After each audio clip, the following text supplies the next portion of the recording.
¿Qué es una vida feliz? Pues una vida feliz, en primer lugar, se caracteriza por el equilibrio interior, Claro. por la paz interior.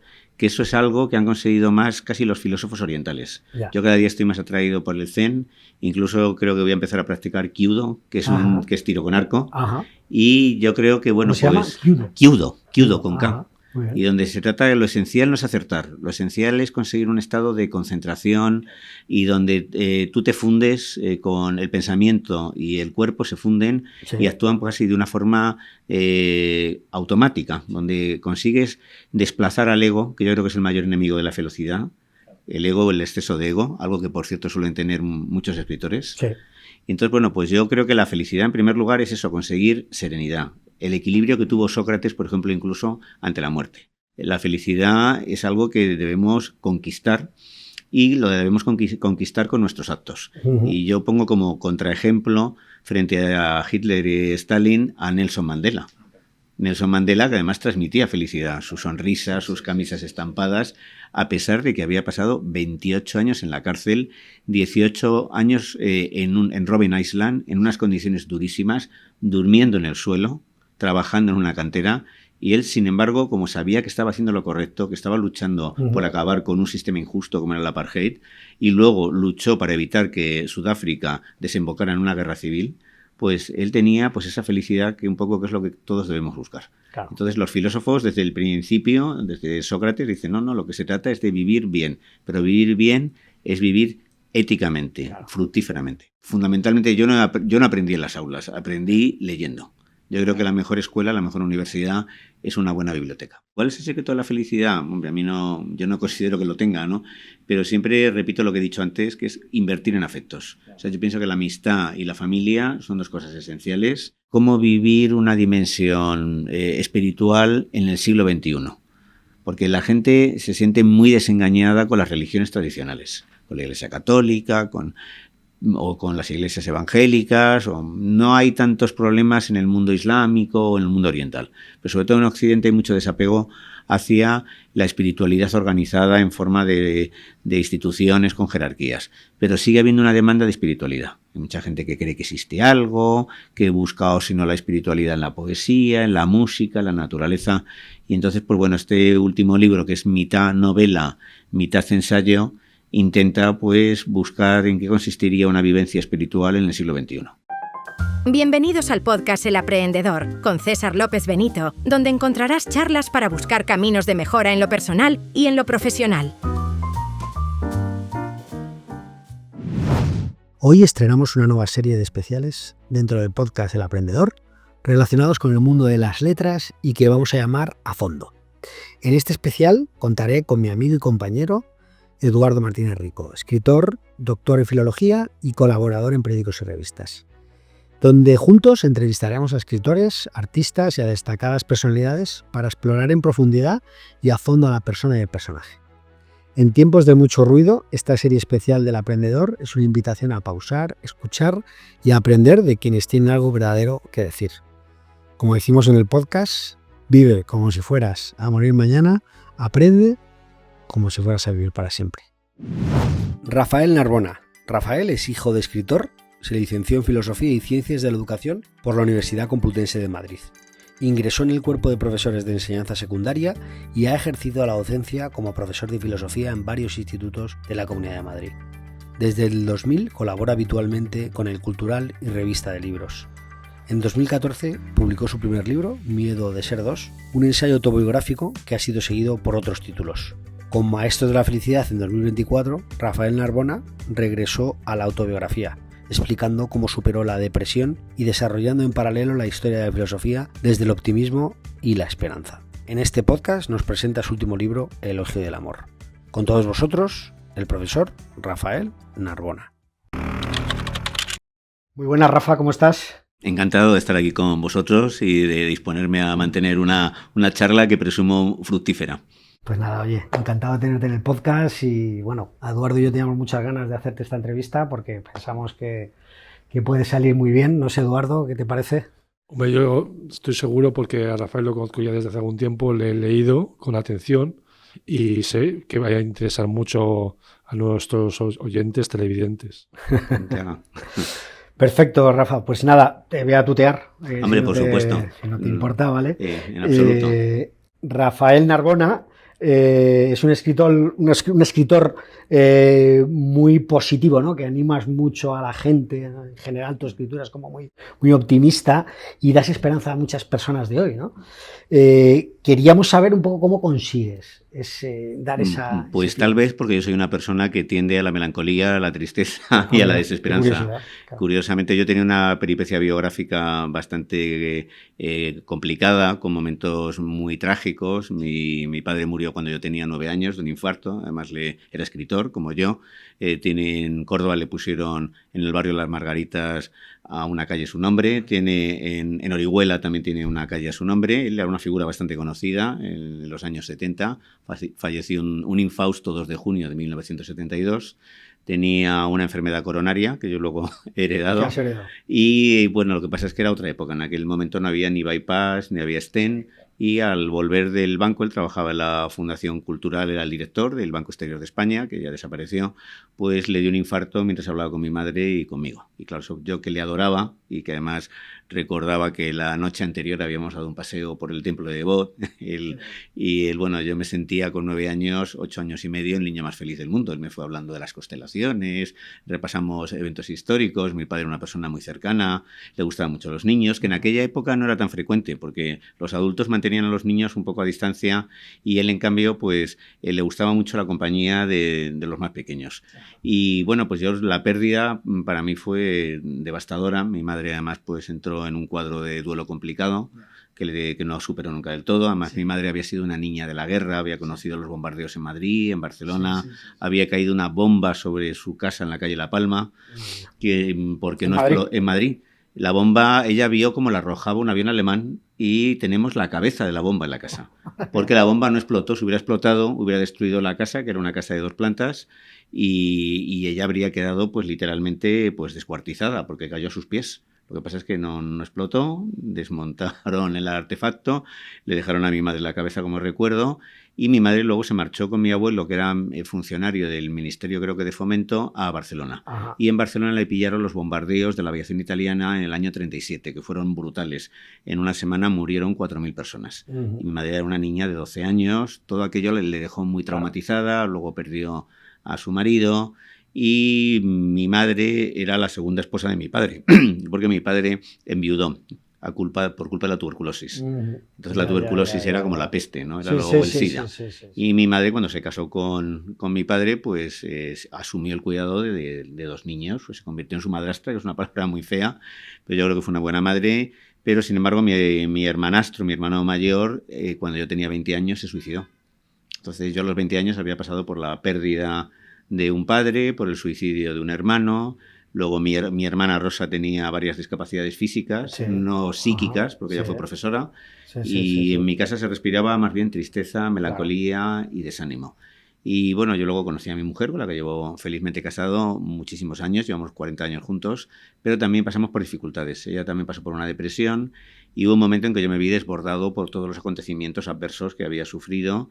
También pasé 1 año y medio de precariedad económica y desemboqué en una depresión que se comió como 10 años de mi vida. Además me mandaron medicación, me sentó fatal, me provocó un cuadro de agitación que se confundió con bipolaridad. Luego yo prescindí de los medicamentos y poco a poco dije, mira, no puedo seguir por este camino. Y ya que me ha fallado la psiquiatría, pues recurrí a lo que habían sido mis grandes maestros, los filósofos. Yo he sido profesor de filosofía muchos años. Y de ahí, maestro de la felicidad. Mi defensa de la esperanza no es algo espontáneo, sino que es algo estudiado y deliberado. Es una elección personal. Claro. Entonces yo, entre ser pesimista y tener una visión desoladora, nihilista de la vida, y por el contrario intentar transmitir esperanza y alegría, pues he elegido lo segundo. Con lo cual, un poco la tesis del libro es que la felicidad primero es un estado complejo, no es un estado de plenitud, de euforia. Ya explicaré en qué consiste la felicidad desde mi punto de vista, pero es un camino que se puede elegir, que tú puedes emprender, ir avanzando poco a poco y transformarte no en un idiota optimista, sino en una persona equilibrada. Felicidad viene de felicitas, de fructífero, de fecundo. Y en eso consiste la felicidad y en eso consiste la esperanza. También la esperanza, yo tengo creencias teológicas, yo soy cristiano, nunca lo he ocultado, un cristiano que lamenta mucho que haya muerto el Papa Francisco, y sí creo que somos algo más que materia abocada a descomponerse, ¿no? Entonces, pues he intentado combinar varios elementos para transformar mis libros en un faro luminoso, algo que sea capaz de transmitir alegría, ganas de vivir y argumentos en contra de la adversidad y el pesimismo. Qué bueno, qué bueno. En un artículo de Zenda, creo que era, habla sobre tu libro Maestros de la Felicidad. Dices que la filosofía es aprender a vivir. Sí, efectivamente. Y me gustaría que nos comentaras esa frase. Los primeros filósofos lo que se planteaban no era solamente descubrir los secretos del cosmos, sino vivir bien, vivir felizmente. ¿Qué es una vida feliz? Pues una vida feliz, en primer lugar, se caracteriza por el equilibrio interior, Claro. por la paz interior. Que eso es algo que han conseguido más casi los filósofos orientales. Ya. Yo cada día estoy más atraído por el Zen, incluso creo que voy a empezar a practicar Kyudo, que es tiro con arco. Ajá. Y yo creo que, bueno, ¿Cómo se llama? Kyudo con K. Ajá. Muy bien. Y donde se trata de lo esencial no es acertar, lo esencial es conseguir un estado de concentración y donde tú te fundes con el pensamiento y el cuerpo se funden Sí. y actúan casi de una forma automática, donde consigues desplazar al ego, que yo creo que es el mayor enemigo de la felicidad, el ego, el exceso de ego, algo que por cierto suelen tener muchos escritores. Sí. Entonces, bueno, pues yo creo que la felicidad en primer lugar es eso, conseguir serenidad. El equilibrio que tuvo Sócrates, por ejemplo, incluso ante la muerte. Luego, en segundo lugar, es ser capaz de transformar tu vida en algo fructífero, en un quehacer. No ir como una boya a la deriva, tal como decía Ortega y Gasset en La rebelión de las masas, sino tener una meta, ¿no? Además, curiosamente, Ortega, ahora que he citado el Kyudo, utilizaba mucho la imagen del arquero para decir, llega a ser el que eres. O sea, tienes que apuntar a un blanco, tensar la cuerda, disparar la flecha.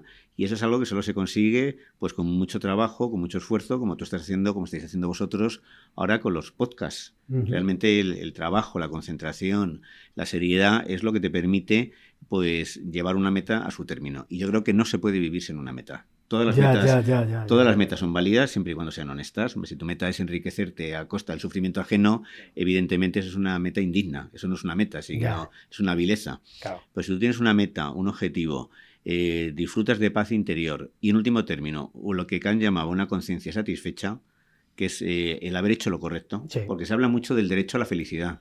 Y yo pienso que la felicidad no es un derecho, es algo que nos debemos merecer. No lo digo yo, lo dijo Kant en su momento. Entonces, yo cito muchas veces el ejemplo de Hitler o Stalin. ¿Tenían derecho a ser felices? José Bretón, el que ha asesinado a sus hijos, tiene derecho a ser feliz. Su felicidad no sería un insulto a las víctimas. La felicidad es algo que debemos conquistar y lo debemos conquistar con nuestros actos. Y yo pongo como contraejemplo frente a Hitler y Stalin a Nelson Mandela. Nelson Mandela, que además transmitía felicidad, su sonrisa, sus camisas estampadas, a pesar de que había pasado 28 años en la cárcel, 18 años en Robben Island, en unas condiciones durísimas, durmiendo en el suelo, trabajando en una cantera, y él, sin embargo, como sabía que estaba haciendo lo correcto, que estaba luchando por acabar con un sistema injusto como era el apartheid, y luego luchó para evitar que Sudáfrica desembocara en una guerra civil, pues él tenía pues esa felicidad que un poco que es lo que todos debemos buscar. Claro. Entonces los filósofos desde el principio, desde Sócrates, dicen, no, lo que se trata es de vivir bien, pero vivir bien es vivir éticamente, fructíferamente. Claro. De ahí, preparando la entrevista con Eduardo, comentábamos, por ejemplo, el buscar ir a los básicos, ¿no? Y hablábamos, por ejemplo, de una pregunta que sabíamos que te la tenemos que hacer, es ¿realmente para qué sirve la filosofía? Yo pienso que la filosofía sirve para algo esencial, que es encontrarle un significado a la vida. No se puede vivir sin un significado, sin un sentido. Uno de los libros con más éxito de la historia es El hombre en busca de sentido, de Viktor Frankl, es un libro del cual yo hablo en Maestros de la Felicidad. Entonces, mientras estaba en Auschwitz y en otros campos de concentración, curiosamente Viktor Frankl citaba una frase de Nietzsche, o sea, quien tiene un porqué siempre encontrará un cómo. Claro. Entonces, bueno, pues la ciencia nos puede explicar muchísimas cosas, nos puede explicar cómo ha sido la evolución, cómo surgió el cosmos, pero las preguntas esenciales no las resuelve. O sea, ¿de dónde viene todo? El origen de todo. porque se supone que este cosmos surge de una singularidad. Sí. Y de esa singularidad se produce pues una especie de inflación, Sí. y de ahí surge la materia, el espacio y el tiempo. Pero nadie ha sido capaz de explicar pues de dónde viene esa singularidad. Porque se ha dicho, no, es que Stephen Hawking dijo, el cosmos surgió de fluctuaciones cuánticas en la nada, o sea, de partículas subatómicas que fluctuaban en el vacío. Si hay partículas subatómicas y hay vacío, ya hay algo. Ya. Entonces hay una energía, que es el origen del cosmos, y eso hasta ahora la ciencia no ha sabido responder cuál es el origen, cuál es el principio del cual procedemos. Sí. Y tampoco ha sido capaz de establecer cuál es la finalidad del cosmos. O sea, tenemos dos opciones: pensar que hemos surgido por azar, somos una especie más, tenemos fecha de caducidad, algún día desapareceremos, se perderá todo lo que hemos hecho, o sea, se perderán las sinfonías de Beethoven, se perderá la pintura de Rembrandt, se perderá pues el Quijote en busca del tiempo perdido.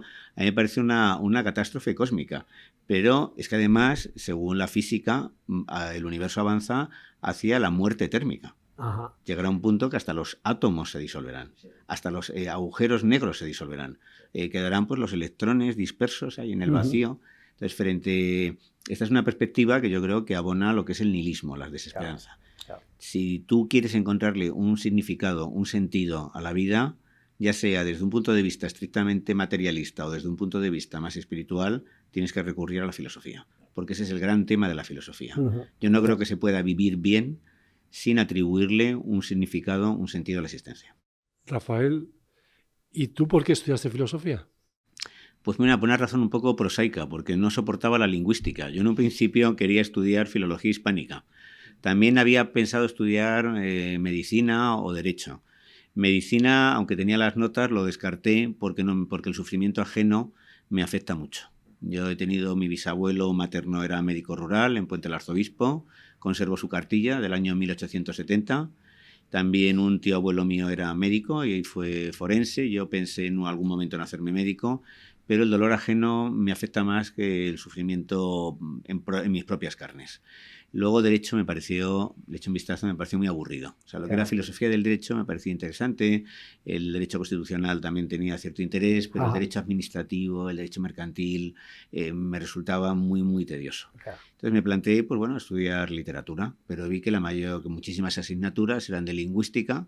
Yo creo que no escribo mal, pero no soy capaz de hacer un análisis gramatical, porque es que me aburre soberanamente determinar qué es una oración de relativo, qué es una subordinada en función. Tú eres filólogo, ¿no? Tú eres filólogo. Yo estudié filología hispánica y yo estudié todo lo que tú dices. Pues, y la verdad es que a mí lo que más me gustaba era la literatura, pero pasé por todo lo que dices y lo hice. Y tampoco pasa nada. Pues yo sé que no pasa nada, creo que lo habría superado, que no me habría quedado gravemente perturbado, pero sí sé que lo habría pasado mal, porque lo habría estudiado a disgusto. Y entonces dije, bueno, la filosofía también me interesa y el programa me resulta más estimulante. Voy a poder estudiar un poquito de latín, griego, alemán. Voy a poder también pues, estudiar desde el pensamiento, desde Sócrates hasta la posmodernidad. Había asignaturas que eran de filosofía de la ciencia, filosofía de la naturaleza, psicología, sociología, que ya me interesaba menos, me interesa más lo que es la historia de la filosofía, pero yo creo que a mí personalmente la carrera me resultó un poco decepcionante, porque las universidades españolas funcionan muy mal, funcionan con un sistema endogámico. No estamos, por ejemplo, en la Universidad Central que dirigió, me parece que Manuel García Morente, en una época extraordinaria, que había grandes profesores. Y yo mi recuerdo de la universidad en los años 80, yo terminé en el 86, es que salvo excepciones, pues la verdad intelectualmente me aportó poco. Yo destacaría, por ejemplo, al profesor Pinillos. Destacaría a Álvaro Delgado Gal, que luego fue director de revista. Que fue profesor mío también. Que también, que era un profesor muy peculiar. Ahí me dio clases de lógica. Era un buen profesor Gabriel Albiac, cuando yo le tuve, era marxista-leninista furibundo, ahora se ha hecho muy conservador. Y la verdad, pues había recuerdo algún profesor bueno, pero también había mucha mediocridad. Y entonces, pues bueno, fundamentalmente yo no aprendí en las aulas, aprendí leyendo. Yo creo que la mejor escuela, la mejor universidad es una buena biblioteca. ¿Y podías haber imaginado entonces que ibas a escribir estos libros?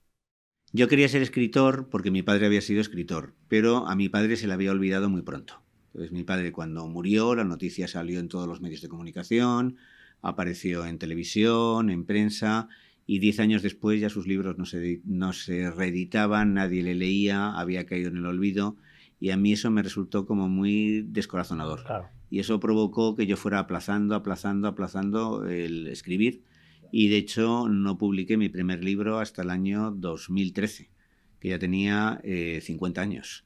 Sí es cierto que había empezado como periodista antes, como crítico literario, empecé en el año 2000, en el Cultural. Pero tenía miedo, y sigo teniendo miedo al fracaso, porque la lucha del escritor sobre todo es la lucha por la visibilidad. Claro. Hay muy buenos libros que no reciben la atención que merecen, y hay libros espantosos que tienen un éxito absolutamente inmerecido, ¿no? Y es una cuestión al final pues de azar, de marketing, y yo no tenía muy claro si iba a escribir, incluso en algún momento lo descarté, pero fue a raíz precisamente de la depresión. Cuando yo estaba luchando contra la depresión, necesitaba hacer algo, y convertí un poco la escritura en el método a través del cual salí del sufrimiento. Yo me veía a mí mismo como un alpinista que ha llegado a los 7.000 metros de altitud, que es lo que llaman la zona de la muerte, y que estás a punto de sufrir un edema cerebral o un edema pulmonar, y sin embargo continúas. Y entonces yo pensaba que si llegaba a la cumbre, pues habría vencido la depresión. Y mi primer libro, que se llama Miedo de ser dos, de ser dos, no a ser dos, que a veces se confunden, y que es el título está sacado de un verso de Alejandra Pizarnik, que por cierto cuando me entrevistó Alex Fidalgo dije que era uruguaya, y no, por supuesto es argentina. Pero bueno, cuando se habla mucho, claro, ahí están las confusiones de Rajoy, ¿no? Claro. Diciendo tiene boca sin boca. Sí, el alcalde que elige a los vecinos. El que mucho habla, mucho hierra, ¿no? Claro, sí. El alcalde que elige a los vecinos y cosas por el estilo, ¿no? Y bueno, pues este primer libro fue como un poco el momento en que despegué. Ese libro no funcionó mal para haber salido en una editorial muy pequeña. Un libro en España, la gente no sabe que todos los años se publican 90.000 títulos, de los cuales solo un 5% venden más de 10.000 ejemplares. Ya vender 1.500 libros, que es lo que yo vendí con Miedo de ser dos, es un éxito. Sí. Luego saqué otro libro de relatos, El sueño de Ares, que eran relatos ambientados en escenarios muy conflictivos, la caída de Berlín, la batalla de Stalingrado, un episodio de la Guerra Civil Americana, de la Guerra Civil Española, la muerte de Lorca, y ese libro todavía funcionó muy mal. Entonces yo me desanimé y estuve 5 años sin volver a publicar. Hasta que Taugeni se puso en contacto conmigo y me ofrecieron sacar un ensayo sobre la mística, y publiqué Peregrinos del Absoluto. Y bueno, tuvo un éxito moderado, 1.500, 2.000 ejemplares, no más. Y bueno, luego saqué un libro sobre Tintín, que era uno de mis grandes... Que a mí me gusta muchísimo. Pero ese libro tampoco ha vendido mucho, tampoco son 1.500, 2.000 ejemplares. Pero eso para un libro, como tú sabes, es mucho. Es mucho. En España. Sí, efectivamente. El coleccionista de asombros, que es una recopilación de artículos publicados en prensa con algunos inéditos, pues ha vendido 500 ejemplares. Y hasta que tuve la suerte de que me llamó Penguin, se puso en contacto conmigo y me dijo: queremos sacar un libro, un ensayo de carácter humanístico sobre positivo, etcétera, a ver si se te ocurre algo. Tuve la suerte de topar con Lucía Luengo, que es mi editora y que es una persona extraordinaria. Luego también con Sara Esturillo. Me fichó un antiguo colaborador de Revista de Libros, que ahora trabaja en Alfaguara, que es Martín Esquifino, que es un excelente crítico literario. Y así me surgió, yo dije, bueno, ¿y qué hago? ¿Qué tipo de libro escribo? Y pensé en hacer una historia de la filosofía desde el punto de vista de la esperanza, y salpicada de episodios autobiográficos que yo llamé interludios, donde hablaba pues del suicidio de mi hermano, de la enfermedad de mi hermana Rosa, de cómo cuidamos mi mujer y yo a mi madre con Alzheimer, de mi amor a los animales, que siempre han sido muy importantes en mi vida. Y con este libro, Maestros de la Felicidad, pues he tenido suerte y he vendido 25.000 ejemplares por primera vez. Yo te quería preguntar, ¿por qué un libro tiene éxito? ¿Por qué pasa desapercibido? ¿Qué hay ahí de misterio? Si consigues descubrirlo, te aseguro que te fichan Planeta, Penguin, porque... No, pero hay motivos. O sea, vamos a ver, una novela histórica, todos sabemos que se vende, por ejemplo. Sí. Un libro, por ejemplo, que se anuncia en televisión, pues también funciona mejor. Un libro con una persona famosa detrás, pues también se vende más. O sea que hay causas razonables. O hay muchas causas, se pueden dar muchas causas también. Bueno, pero que hay unas causas razonables que todos conocemos y que los editores conocen muy bien. Hombre, por ejemplo, ahí me contaba el otro día pues un editor que los libros de concursantes de, yo qué sé, es que yo nunca he visto estos programas Salvados o La Isla de las Tentaciones.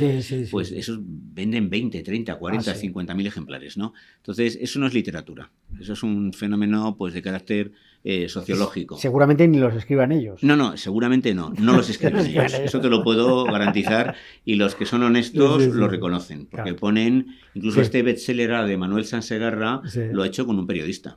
Y lo pone y lo reconoce. Estos libros están hechos, al 90% están escritos por un negro o por un periodista, simplemente al que han contratado. Entonces, si eres famoso, tienes más posibilidades de vender libros.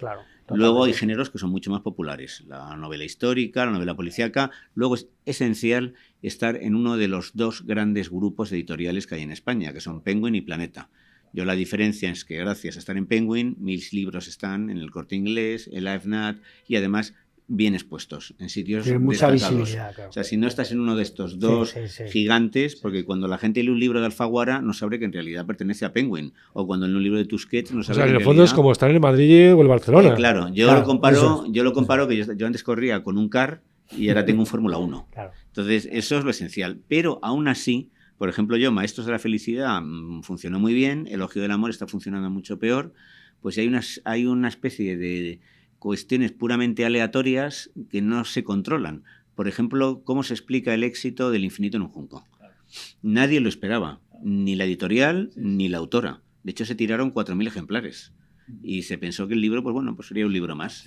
Y sin embargo, lleva un millón de ejemplares. Pero yo creo que le ayudó también mucho que saliera en esa editorial. ¿No te parece? Hombre, si no llegas porque yo he hablado con un editor pequeño que me ha dicho que si ese libro le toca a él, que no hubiera podido hacer nada por ese libro. Claro, pero Siruela luego ha sacado otros libros también bastante buenos. Recuerdo uno que se llamaba El Gabinete Mágico, que presentó Luis Alberto de Cuenca, que para mí no son inferiores al Infinito en un junco, y no han vendido ni mucho menos, pero ni remotamente un millón, no han llegado ni a los 10.000. Una cosa muy determinante es que El Infinito en un junco apareció durante la pandemia. Y hubo mucha gente que lo transformó como una especie de refugio. Frente a un mundo exterior hostil, pues siempre te puedes refugiar en una biblioteca. Entonces, de repente, el libro se puso de moda. Yo estoy seguro de que muchísima gente que lo ha comprado no lo ha leído. Y simplemente es el libro que se ha puesto de moda. Es un libro que me parece que está bastante bien hecho, bien escrito, pero tampoco es un gran ensayo como puede ser, por ejemplo, El Arco y la Lira de Octavio Paz o otras Inquisiciones de Borges. Estamos hablando ya de grandes obras maestras. Pero esas grandes obras maestras no han vendido tanto.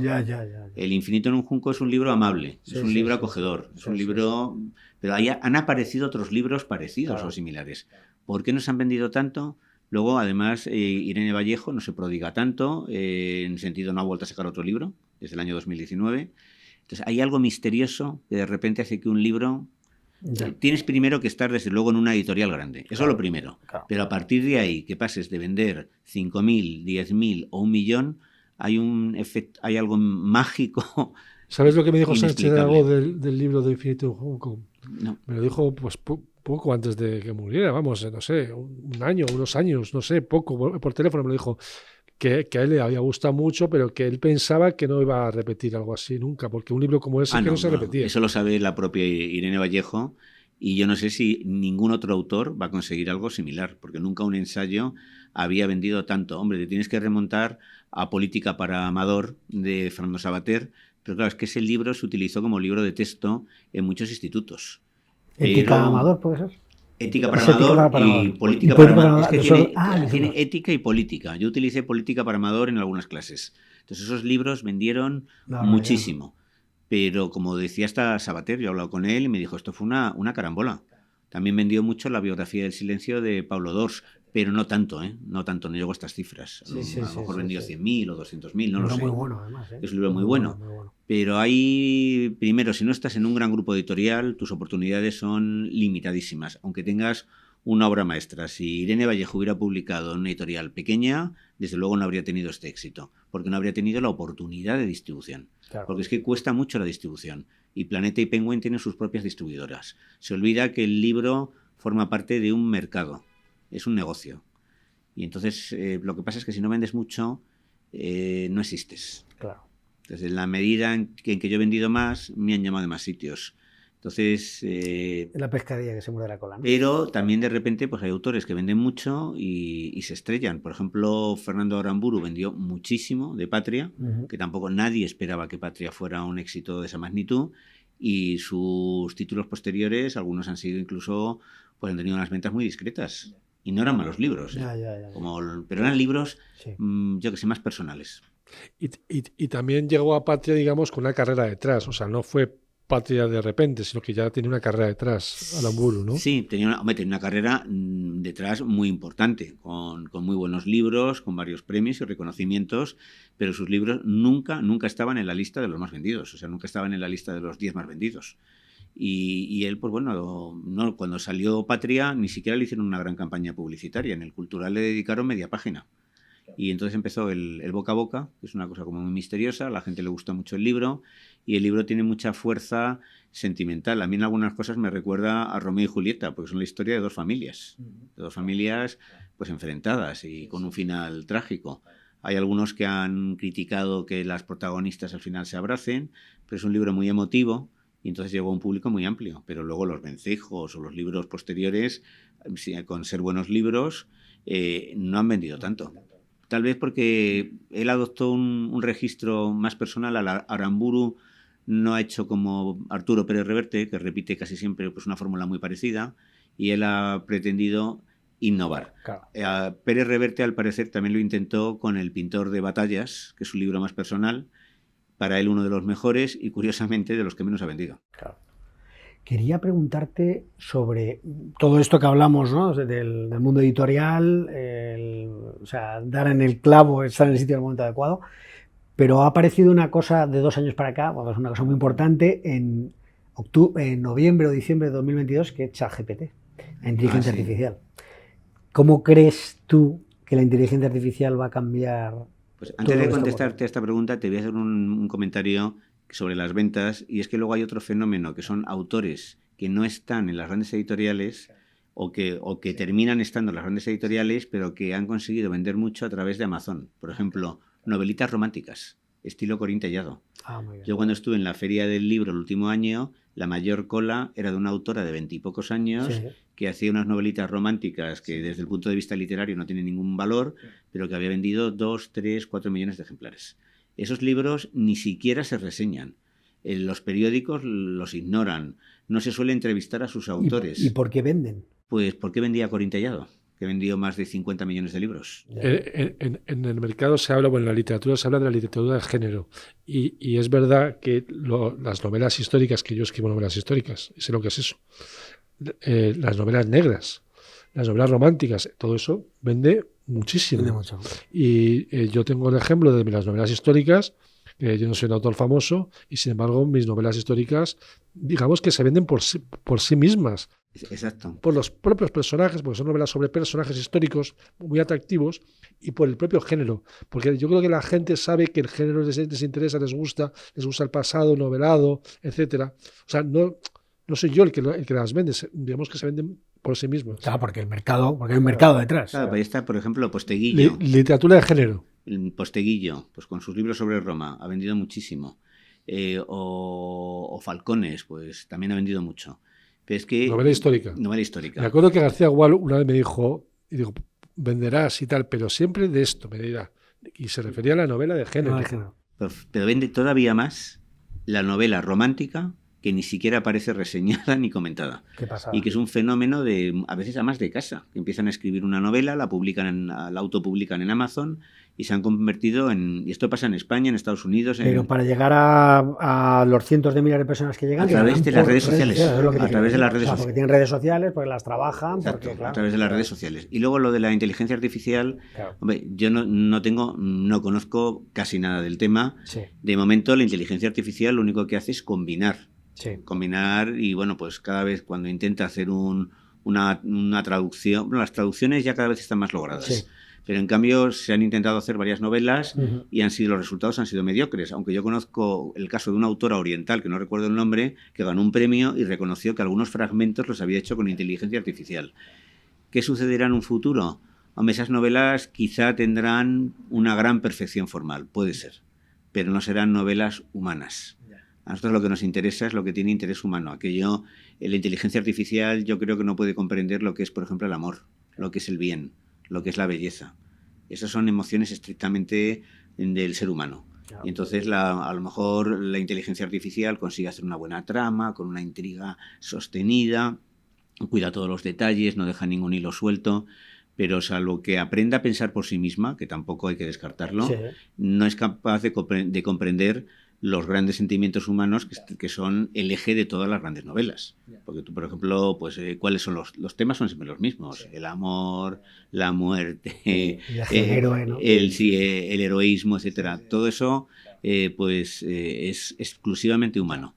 El futuro no sabemos cómo será, a veces da miedo, no sé si vamos a acabar como en Terminator, donde se va a desatar una guerra de las máquinas contra los humanos. Pero de momento lo que sí hay que hacer es también regular la inteligencia artificial, porque hoy en día hay una tecnología para hacer un vídeo donde apareciera Eduardo matando a alguien. Y eso espero yo que aparezcan leyes, porque también puede salir para desacreditar a alguien, te pueden hacer un vídeo pornográfico. De hecho, se han hecho vídeos con famosas. Entonces se pueden hacer cosas verdaderamente atroces y yo imagino que eso se regulará cada vez más. Yo pensaba, hace poco en un artículo lo escribía, que precisamente la escritura es de las cosas más humanas que existen. Sí, sin duda. Y bueno, y lo más humano. De hecho, en la Biblia, en San Juan, a Dios se le identifica con la palabra. Al principio era el logos, la palabra. Entonces parece que el verbo. La palabra es algo más que una herramienta, sino parece que la palabra es la matriz de eso que llamamos humanidad. Gracias a la palabra pues tenemos nociones morales, tenemos sentimientos complejos, le atribuimos un significado a las cosas. Claro. Y eso de momento, pues como dice muy bien Eduardo, yo estoy completamente de acuerdo, la escritura es uno de los atributos más específicamente humanos. Además, pintar también es un tipo, no se hace con letras, pero es una forma de escritura también. Todo al final es un relato, ¿no? La música, etcétera, ¿no? Entonces la palabra hasta ahora es lo que nos ha hecho, yo creo, humanos, los que nos preserva como humanos, y no creo que la inteligencia artificial se pueda apropiar de eso. La podrá utilizar, la podrá manipular, pero no la podrá emplear con el significado trascendente que tiene. Como profesor de filosofía y escritor que eres, Rafael, ¿qué herramientas filosóficas concretas darías a la audiencia para luchar contra la adversidad, para intentar ir más allá de la terapia tradicional, sino herramientas que puedan estar a la mano de uno y que les puedan ayudar a mejorar? Yo la verdad es que no soy muy amigo de dar consejos, pero creo que lo primero es explorar tus propias posibilidades. Ajá. Casi siempre nos infravaloramos. Sí. Sócrates ya dijo, conócete a ti mismo. Y conócete a ti mismo, ¿qué significa? Bueno, no es una frase suya, en realidad era lo que le dijo el oráculo de Delfos, era la frase, como además también se ve en Matrix, ¿no? Que aparece, conócete a ti mismo. Pues yo pienso que tenemos que averiguar, en primer lugar, cuáles son nuestras posibilidades, que son muy superiores a lo que imaginamos. Cada uno es distinto, cada uno es diferente, cada uno puede hacer cosas que otro no podría hacer, pero también todos tenemos limitaciones. Entonces, en primer lugar, exploremos nuestro interior y descubriremos que hay cosas mucho más asombrosas de lo que imaginamos. Yo creo que hay que luchar contra la pérdida de autoestima. La pérdida de autoestima es lo que destruye a las personas. Tenemos que aprender a amarnos a nosotros mismos. Eso también nos lo dijo Erich Fromm, y lo recalco yo en Elogio del Amor, que es mi último libro. Lo primero para enfrentarte a la adversidad es tener pues una visión realista de ti mismo, pero siempre impregnada de amor y de respeto. El que no se ama y no se respeta, pues no va a poder amar y respetar a los demás. Eso es algo que ya nos enseñaron los clásicos. Sí. Luego, en segundo lugar, tenemos una herramienta que es de un extraordinario valor, que es la razón. Yo ahora, por ejemplo, yo ahora llevo 2 stents, me van a poner otros 2. No es fácil, ¿no? Descubrir que tienes una enfermedad coronaria, que además es la que mató a mi padre. Muchas veces me he dejado llevar por el miedo, pero al mismo tiempo intento razonar y decir, bueno, he tenido suerte, me lo han descubierto antes de que sufriera un infarto, la medicina ha avanzado muchísimo. Y cuando decimos, pues, estoy hablando de un ejemplo personal, pero también vosotros que estáis haciendo un podcast, los resultados llegarán a medio plazo. Sí. Entonces, siempre hay que mirar a medio plazo y siempre hay que utilizar la razón. Para decir, pues bueno, frente a los problemas vamos a hacer un análisis racional y sí, pues estoy jodido, es una expresión que utilizaba el propio Vargas Llosa cuando se jodió el Perú, pues estoy jodido, pero vamos a ver la forma de pues superar esta situación. Esto se vio mucho en los campos de concentración. Ajá. Lo contaba en todos los supervivientes, Primo Levi, lo contaba Viktor Frankl, lo contaba Ruth Kluger, pues los que se desanimaban se convertían en lo que se llamaba en la jerga de los campos en musulmanes. Musulmanes porque por la posición que adoptan los musulmanes cuando rezan, ¿no? La gente que estaba postrada, gente que estaba hundida. Sí. Y sin embargo, los que utilizaban pues un poco su inteligencia, la razón, para pensar a medio plazo y conservar pues la fuerza interior, tenían más oportunidades de sobrevivir. Claro. Entonces tenemos que recurrir a la razón, a la palabra, pues para enfrentarnos a la adversidad. Mirar también a medio plazo, porque uno de los problemas, por ejemplo, de los adolescentes, donde hay un porcentaje muy elevado de suicidios, es que solamente ven el día de hoy o el instante o a corto plazo. La inmediatez. Yo podría haber dejado de escribir cuando en mi segundo libro pues funcionó bastante mal y bueno, pues gracias a que he sido constante, pues luego he obtenido frutos. Y eso, pues bueno, el mirar las cosas a medio plazo con serenidad, eso lo explica muy bien Montaigne en sus ensayos, que yo es una obra que aconsejo a todo el mundo. Sí. Eso y las epístolas morales a Lucilio, de Séneca. Pues son libros, eso es autoayuda, pero con mayúsculas, ¿no? Y además autoayuda buenísimo. Inteligente, ¿no? Sí. Y otra, por ejemplo, Montaigne, para llevar una vida feliz, te aconseja crear vínculos, algo que también te aconseja Saint-Exupéry en El Principito. Invierte en afectos. No tengas demasiado apego a lo material. Eso también te lo recomienda Séneca. Si vivimos con un apego excesivo a lo material, siempre vamos a estar insatisfechos. Porque si un día tenemos un negocio, que siempre querremos ampliarlo. Y cuando lo hayamos ampliado nos parecerá insuficiente. Si tenemos una buena casa, fantasearemos con una mansión. Y si es una mansión, con otra más grande. Entonces, pues bueno, tener un apego razonable a lo material, no se puede vivir sin ciertos recursos, pero no ser un esclavo de las cosas materiales. Yo conozco casos de gente que por tener un Porsche está pasando frío en su casa. O está... o en vez de comprar pescado fresco, compra pescado congelado, ¿no? Entonces, pues yo creo que sí pues tenemos la razón para ir dándole el justo valor a cada cosa y situarnos en el mundo con una perspectiva razonable. Entonces, me preocupa mucho el tema del suicidio, porque mi hermano mayor se suicidó. Y yo creo que los suicidas son personas que primero han perdido la visión a medio plazo, creen que su situación es absolutamente irresoluble y no han sabido a veces crear alrededor pues un tejido afectivo que les sostenga, o les han fallado, también puede ser, ¿no? No hay que culpabilizar a las familias de los que se suicidan, pero son personas que, bueno, en un momento determinado su estructura emocional se ha derrumbado. Entonces tenemos que cuidarnos a nosotros mismos, porque solamente de esa manera podremos cuidar a los demás. Cuidar a los demás también es muy terapéutico. A mí me sacó de una depresión cuidar a mi madre enferma de Alzheimer. Me ha ayudado a sentirme mejor cuidar a mi mujer enferma con un cáncer. Y a ella también le está ayudando cuidarme a mí, ahora que estoy yo con problemas de salud. Yo creo que tenemos muchos recursos, pero muchas veces la angustia, la ansiedad, el miedo nos impide verlo. Claro. Y yo creo también que para las limitaciones que todas tenemos, también conviene apoyarse en los demás. Hombre, por supuesto. Porque es que muchas veces solo con apoyarnos en los demás ya conseguimos salir adelante. Sí, ¿No os parece? Yo muchas veces que me preguntan ¿cuál es el secreto de la felicidad? Hombre, a mí yo no considero que lo tenga, ¿no? Pero siempre repito lo que he dicho antes, que es invertir en afectos. O sea, yo pienso que la amistad y la familia son dos cosas esenciales. Yo tengo la suerte de tener una muy buena relación con antiguos alumnos. De hecho, 2 de mis antiguos alumnos son 2 de mis mejores amigos. Uno de ellos es un médico, Damián Sánchez Torres, que ahora mismo está en China con su mujer, Rosa. Y este chico fue mi alumno con 16 años. Ahora tiene 36. Pues durante la enfermedad de mi mujer y la mía ha sido uno de los mayores apoyos que hemos tenido, porque no tenemos hijos. No hemos podido tener hijos por problemas de salud. Luego, otra antigua alumna llamada Silvia Nieto y su pareja Diego, a los que conocí muy jovencitos, pues también ahora son profesores. Bueno, él es periodista, ella es profesora.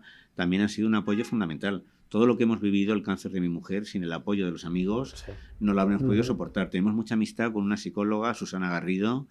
Entonces, pues bueno, que nos ha ayudado a enfrentarnos a los momentos más duros. Entonces, yo pienso que es muy importante buscar apoyos, por eso hay que cultivar con mucho cuidado la amistad. La amistad yo creo que es una de las razones por las cuales merece la pena vivir, y sin amigos, como decía Sócrates, nadie querría vivir. De lo que nos has comentado de las herramientas, una de las preguntas que te queríamos hacer era qué 3 libros recomendabas, pero yo creo que los has dicho, ¿no? Bueno, Claro. sí, yo siempre aconsejo leer a Saint-Exupéry, al que solo se conoce por El Principito, pero tiene unos libros maravillosos, como son Tierra de Hombres, Vuelo Nocturno, Correo Sur, Ciudadela, Una Hora de España. Entonces, es un autor que un poco la fama del Principito le ha eclipsado y es uno de los prosistas franceses más extraordinarios y además con un espíritu muy positivo. Él, cuando la Carta a un Rehén también es fantástica, cuando decían, bueno, ¿qué es lo que le mueve a usted? Y decía, el hambre de luz, tengo hambre de luz. Por supuesto, las epístolas morales a Lucilio, yo creo que es un libro que yo, por cierto... Cartas a Lucilio, ¿no? Epístolas morales a Lucilio, a veces se traduce como cartas morales a Lucilio. La edición de cátedra. Y hay una edición de cátedra y ahora ha sacado Penguin en Clásicos, una edición que yo he hecho el prólogo. Y he hecho yo la selección de los textos. Qué bien. Y he hecho un prólogo además muy extenso. Y bueno, los ensayos de Montaigne, pero yo también creo que no debemos restringirnos únicamente a 3 libros, porque yo hay otro que no voy a dejar de citar, que son los diarios de Etty Hillesum. Etty Hillesum era una joven judía holandesa que fue deportada a Auschwitz con 28 años, que escribió 10 cuadernos, de unos diarios que permanecieron inéditos nada menos que 40 años y que, bueno, pues se editaron póstumamente, de milagro. Y ella, cuando en vísperas de ser deportada, dice, creo en Dios, creo en el hombre, creo que la vida es hermosa. Es una mujer que con un pie en la muerte seguía conservando la fortaleza interior, el amor a la vida y la confianza en el ser humano. Entonces, los diarios de Etty Hillesum, que son parecidos a los de Anne Frank, pero con una diferencia, y es que Anne Frank era una niña, tenía 14, 15 años. En cambio, Etty Hillesum ya era una mujer de 28, 29, que había leído mucho, que conocía la filosofía de Kant, que había leído a Freud, que había leído a Rilke, que escuchaba a Brahms. Entonces, pues bueno, son unas reflexiones extraordinariamente inteligentes y además un libro de una gran espiritualidad, porque ella creía en Dios, pero hay un problema con el tema de Dios. La gente se piensa que Dios es un ente, un objeto, y como no puedes verificar empíricamente su existencia, no existe.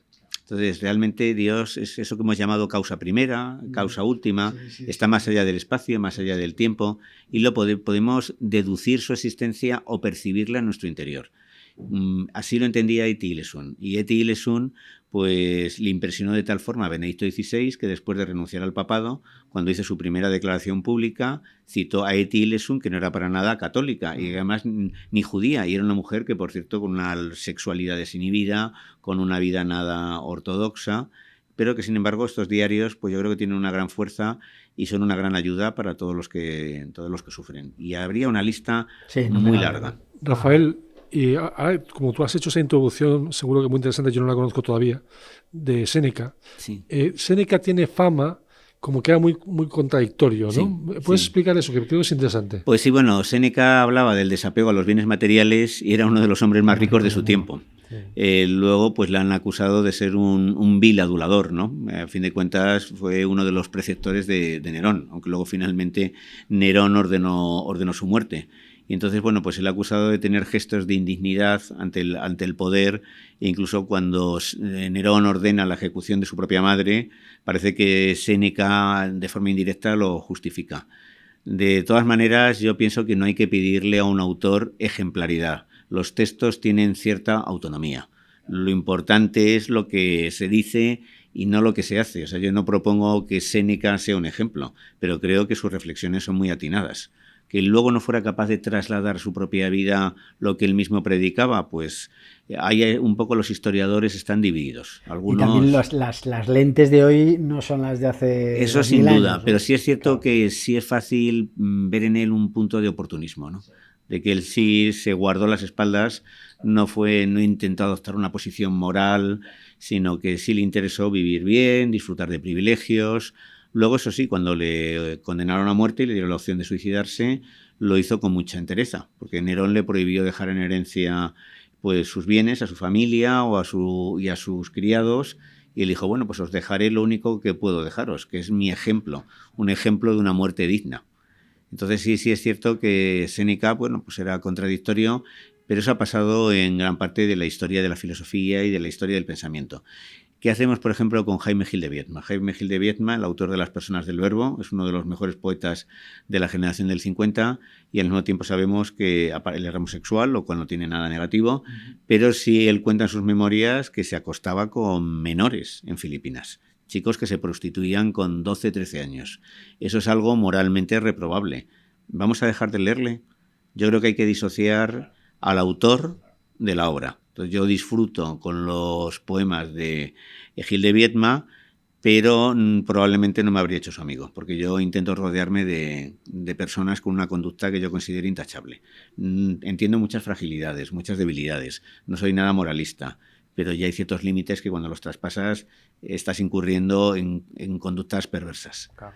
Pero yo creo que es un debate un poco difícil, pero vas a dejar de leer a alguien porque no te cae simpático, por ejemplo, David Hume, que justificaba la esclavitud y que al parecer era racista. Hombre, luego hay autores como, yo que sé, Kant, que llevó una vida bastante ejemplar, ¿no? Que no se le puede, o Aristóteles. Pero en cambio, en la historia de la literatura, yo que sé, el William Burroughs mató a su propia mujer. Él le dijo, vamos a jugar a Guillermo Tell, ponte una botella encima de la cabeza. Disparó y la bala le atravesó la cara. Este es el autor de un libro estremecedor que es El almuerzo desnudo, donde él habla de su adicción a la heroína. También tiene otro libro que se llama Yonki. Entonces, bueno, pues yo pienso que una cosa es la biografía del autor, Truman Capote. También hizo cosas muy deplorables, ¿no? Demoró la publicación de Sangre Fría hasta que ejecutaron a Perry y a su socio, ¿no? Los asesinos de la familia Cutler. Con lo cual yo creo que el cancelar a un autor por su conducta, o ¿qué hacemos con Antonio Machado? Que a los 34 años se casó con una chica de 15. En aquella época no provocó tanto escándalo como hoy en día. Bueno, pero tengo entendido que su familia se lo permitió. Hombre, claro, es que primero a los 15 años ya era una edad en la cual era legal casarse. Sí es cierto que hubo gente que se burló de la diferencia de edad y se hicieron chanzas y bromas. Pero él la conoció cuando tenía 13 años y se enamoró enseguida de ella. Esperaron a que ella tuviera la edad legal para casarse, pero hoy en día, pues si un hombre de 34 años tiene una esposa de 15, bueno, primero la ley no lo permite. Pero yo he leído que él pidió permiso a los padres. Sí, claro, no los para padres. Que fuera su novia, vamos. Sí, y es más, a los padres hasta les pareció un buen partido, porque él era profesor, etcétera. Pero luego hay gente que Andrés Trapiello le ha intentado describir como un pederasta, ¿no? Hoy en día tener sexo con una menor de 16 años se considera violación. Antes no. Antes la edad de consentimiento empezaba a los 13 y antes ni siquiera existía. Lo cierto es, como ha dicho muy bien César, no se puede juzgar el pasado con la perspectiva del presente. Claro. Contaba José Luis García, creo que era Caravaggio era asesino, creo. Bueno, Caravaggio era un pendenciero que era de estos que enseguida, pues también era muy agresivo Miguel Ángel. Eran personas que llegaban a las manos, que si hubieran en un bar, tenían una discusión y movidos por la discusión, se enzarzaban a puñetazos. Claro. Dices, yo creo que en el maestro de la felicidad, dices al principio que estás cansado de los que dicen que la vida es una porquería. Sí. ¿Puedes explicar eso? Creo que es muy interesante. Hay un porcentaje muy alto de autores que tienen una visión muy negativa de la vida. Sí. Empezando por Calderón de la Barca, que dice que el mayor delito del hombre es haber nacido. O por Shakespeare, que en Macbeth dice que la vida solo es ruido y furia. El cuento narrado por un idiota, un cuento que no significa nada y que no tiene ningún sentido, ¿no? Y bueno, Schopenhauer era muy pesimista, Cioran era muy pesimista. Hay, pues yo sé, Follner, los argumentos de Follner son devastadores. O de un escritor al que yo admiro mucho, el sudafricano Coetzee, que fue premio Nobel en el año, me parece que el año 2000 o así. Y entonces, pues, yo un poco transmitir la idea, sobre todo a lectores jóvenes, de que la vida es una porquería, no me parece muy, no, ¿cómo diría yo? Ejemplar. La literatura no tiene que ser ejemplar, la literatura no tiene tampoco que sermonear, que adoctrinar, pero a mí me parece descorazonador. Entonces la vida, por supuesto, que incluye grandes tragedias, como muestra, por ejemplo, Dostoyevsky o Tolstoy, pero Tolstoy, que habla de, por ejemplo, en Guerra y Paz, de la injusticia de la guerra, del sufrimiento de los soldados, de sus familias. Siempre lo hace desde la confianza en el ser humano, desde una visión humanista, y yo la verdad es que me siento más reconfortado cuando leo a Tolstoy que cuando leo a Samuel Beckett, por ejemplo. O cuando leo, pues no sé, es que hay pocos autores que sean optimistas, ¿eh? Porque si te encuentras a Silvia Plath, yo la admiro mucho, a Anne Sexton la admiro mucho, a Alejandra Pizarnik las admiro mucho, las tres se suicidaron. Y su poesía es devastadora. Es devastadora. Y hay un poeta que no es tan conocido como mereciera y que es un gran poeta que se llama Francisco Javier Irazoqui, que es el amigo más íntimo de Fernando Aramburu y al que yo le dedico, por cierto, un capítulo en elogio del amor. Entonces, Zoqui tiene una poesía de una gran belleza formal, al mismo tiempo de un gran contenido humano y donde se salta la alegría, se salta la naturaleza, la amistad, el amor. Yo creo que hacen falta más autores así. No vas a cancelar a Shakespeare, no vas a cancelar a Schopenhauer, pero yo creo que, bueno, yo después de leerme a Schopenhauer, pues necesito irme a un autor que me devuelva un poco la fe en el ser humano, que en la historia de la filosofía, pues tampoco hay muchos, ¿no? Pero siempre tenemos, no sé, pues a un autor como Saint-Exupéry, que yo es el que me llevaba, por cierto, a las sesiones de quimioterapia, como cuento en Elogio del Amor, porque necesitaba leer algo que me levantara la moral. Yo acompañaba a mi mujer durante 5 horas y ella también leía, pero, por ejemplo, estuve a punto de llevarme La vida breve de Onetti y es terrible, ¿no? Es un libro terrorífico, ¿no? Entonces yo creo que, por ejemplo, es muy sano leer a Stevenson, que es un autor al que yo admiro muchísimo, no solo yo, sino también Borges y Francisco Javier Irazoqui. Y entonces, bueno, pues La isla del tesoro es una historia de un aprendizaje y tiene las dosis necesarias de aventura, de alegría, de felicidad. Y entonces, bueno, pues, o verte una película de Indiana Jones, que a mí me gustaba mucho. Yo la vi ayer. Sí, ¿cuál de ellas? La última, la del Dial del Destino. Pues... es buena, ¿eh? La que aparece con el padre, con Sean Connery. No, bueno, la que han hecho ahora... Sí, la que han hecho ahora con inteligencia con 80 artificial. Años, está estupendo con 80 Sí, pero años. es que han utilizado inteligencia artificial para rejuvenecerle al principio de la película. Sí, pero luego sale él con 80 años y está fenómeno. Pues sí, yo la vi y la verdad es que me gustó mucho, aunque porque la que yo decía es La última cruzada. Indiana Jones es La última cruzada. Me encanta. A mí es la que más me gusta porque es la que aparece ¿no? con Sean Connery. Y entonces, bueno, pues a mí también me gusta mucho el cine de entretenimiento, como me gusta mucho la Guerra de las Galaxias, la clásica, la que aparecía también Harrison Ford. Luego ya las posteriores me han gustado menos. Con lo cual también es legítimo hacer ese tipo de cine. Luego no vas a estar todo el día viendo a otros autores que a mí me gustan mucho, por ejemplo, directores como los japoneses. Ahora estoy yo viendo a Ozu, que es un gran maestro. Hace poco vi Primavera tardía, que es una gran película, que luego hice una versión de esa película que era El sabor del sake. Y es la historia de un padre viudo que vive con su hija de unos 23 años y la hija no se quiere casar para no dejarle solo. Y él un poco la fuerza porque quiere que tenga su propia vida. Entonces esas películas están llenas de belleza, de delicadeza, pero no siempre te apetece verlas. También necesitas ver de repente a Indiana Jones huyendo pues de una tribu o de una piedra que quiere aplastarle. Claro. ¿Y qué buscamos en la literatura, Rafael? Pues yo creo que muchas cosas. Una de ellas, vivir vidas que no podemos vivir. Yo no podría vivir la vida que ha llevado Jim Hawkins, o sea, montarme en un barco pirata, irme a una isla desierta, descubrir un tesoro, pero disfruto mucho implicándome en esa historia, ¿no? Tampoco podría llevar la vida que llevó Marcel Proust, que lo que él cuenta en Busca del tiempo perdido, ¿no? Los salones elegantes franceses, con su mezcla de frivolidad, decadencia e ingenio. Entonces, pues la literatura es una idea que no es mía, la decía, por ejemplo, repetía mucho Vargas Llosa, nos permite vivir otras vidas, al margen de vidas prestadas que enriquecen nuestra vida. La literatura también nos permite conocernos mejor a nosotros mismos, hacer un ejercicio de introspección. Nos clarifica también la visión del mundo. A través de la literatura aprendemos a mirar, porque muchas veces vamos con muchas prisas, estamos pasando por un paisaje extraordinariamente hermoso y ni reparamos en él. Entonces la literatura nos enseña a mirar hacia adentro y a mirar hacia afuera, a vivir otras vidas y al mismo tiempo a ampliar el mundo, porque sobre todo en el caso de un escritor es como un demiurgo. Está creando, está ampliando, está dilatando el mundo. Pero también lo hace el lector, porque una buena lectura me parece un acto creativo. Y además no hay dos lecturas iguales. Realmente cada acto de lectura es una experiencia diferente.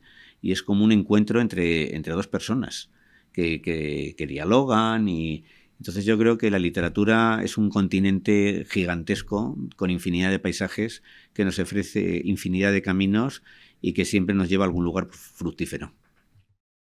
Uno de tus libros es sobre Tintín. Sí, Retrato del reportero adolescente. A mí me da la impresión de que tú hiciste ese libro porque debiste pensar, bueno, pues ahora voy a hacer el libro que me apetece hacer sobre un tema que me apasiona y voy a volver a mi infancia, y entonces hiciste el libro de Tintín. Yo siempre he sido un gran amante de Tintín. Yo recuerdo cuando mi madre me compraba un álbum, o bueno, mi primer álbum me lo regaló mi hermano Juan Luis, que lo trajo de París, en francés, de segunda mano, que era Tintín en América. Y pues yo recuerdo, bueno, para mí la imagen de la felicidad es con 13, 14 años, 12, que mi madre aparecía con un álbum nuevo, con las joyas de la Castafiore, o con El secreto del unicornio, o con El asunto tornasol, y yo pues me tumbaba, me decía primero los deberes, terminaba los deberes, luego me tumbaba en una alfombra, de niño nos gusta mucho tirarnos al suelo, ¿no?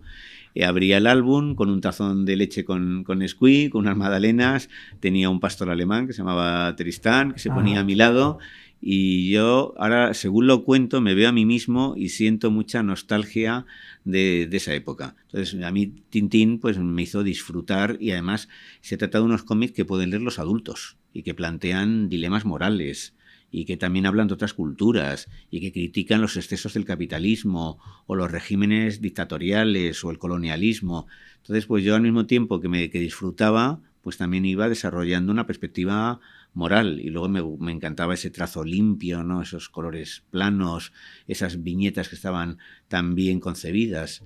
Y yo disfruté muchísimo escribiendo este libro, donde yo pues me invento que Tintín ha existido realmente, y que yo lo he encontrado con 93 años en una residencia de la tercera edad en las afueras de Bruselas, y durante 3 meses hablo con él, me cuenta sus aventuras, aunque él dice que él no es Tintín, que se llama en realidad Niemand, que eso en flamenco y en alemán significa nadie.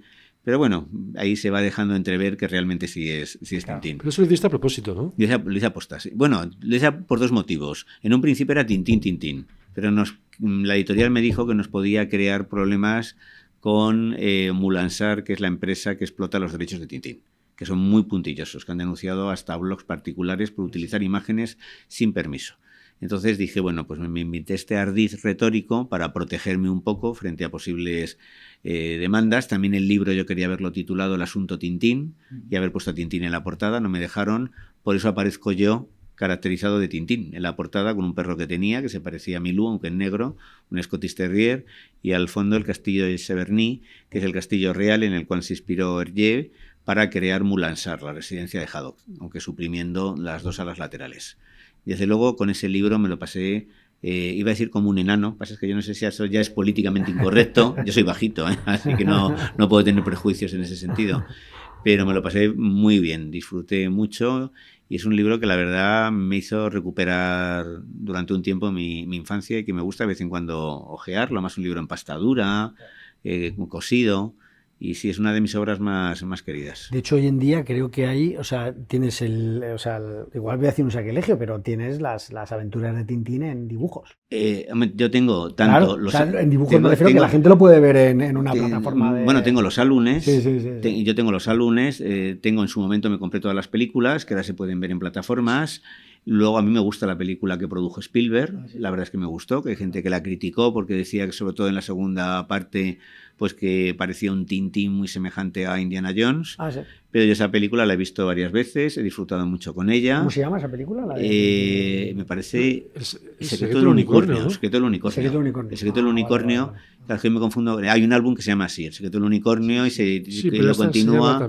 Es que es cruce de varias. Me parece que coge del secreto del unicornio y coge del cangrejo de las pinzas de oro. Sí, porque por ejemplo, Haddock aparece por primera vez en el cangrejo de las pinzas de oro, que le rompe una botella en la cabeza a Tintín, mientras Tintín pilota un avión. Y esa escena, pues... Es de los cangrejos de los pieles de oro. Sí, entonces eso es del cangrejo de las pinzas de oro. Sí. Entonces él cogió cosas y del secreto del unicornio, el malo, que no recuerdo cómo se llama, Zacharí, pues aparece al principio del secreto del unicornio, pues precisamente disputándose la compra de la maqueta del unicornio.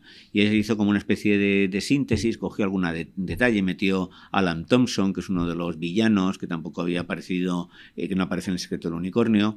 Pero yo creo que salió una película amena, interesante, diferente. Se me llamó la atención que había demasiada acción, ¿no? Sí, eso sobre Era como un todo videojuego. cuando llega a vagar, al final, cuando están luchando por los 3 papeles, donde aparece, donde juntándolos se ve, donde se encuentra pues el tesoro que buscan, que se encuentra al final en Mulansar. Ahí sí hay unos momentos con Tintín en motocicleta, en fin, que sí era demasiado un poco de videojuego. De videojuego. De Pero videojuego. a mí me gustó mucho. Pero ¿eh? con todo a mí me gustó, yo disfruté con la película y me gusta verla de vez en cuando. Qué lástima que no hayan hecho más, porque fue un fracaso en el mercado norteamericano. Tintín, Tantán en Estados Unidos nunca ha tenido mucho éxito y eso es una pena, porque yo creo que realmente merecería haber penetrado en ese mercado. ¿Y por qué no lo hizo? Al público norteamericano no le gusta Tintín. No me preguntes por qué, eso habría que hacer un sondeo. Ellos tienen a sus propios héroes, que son los de Marvel, y entonces Tintín nunca ha tenido allí mucha aceptación. A lo mejor por ser muy europeo, ¿no? Sí. Y bueno, lo que decía antes, la pregunta de por qué no ha tenido tanto éxito Tintín en... Házmela otra vez. Sí, ¿por qué crees que no tuvo éxito en Estados Unidos, Tintín? Como tú has dicho antes, porque es muy europeo. Entonces ellos lo sienten como algo muy lejano. Ellos o sus héroes son personajes del Far West o son superhéroes de Marvel o de DC, y entonces nunca Tintín es demasiado refinado. Tampoco tuvo tanto éxito las películas de Hitchcock, incluso en su etapa americana sí tuvo éxito, pero no el que se esperaba.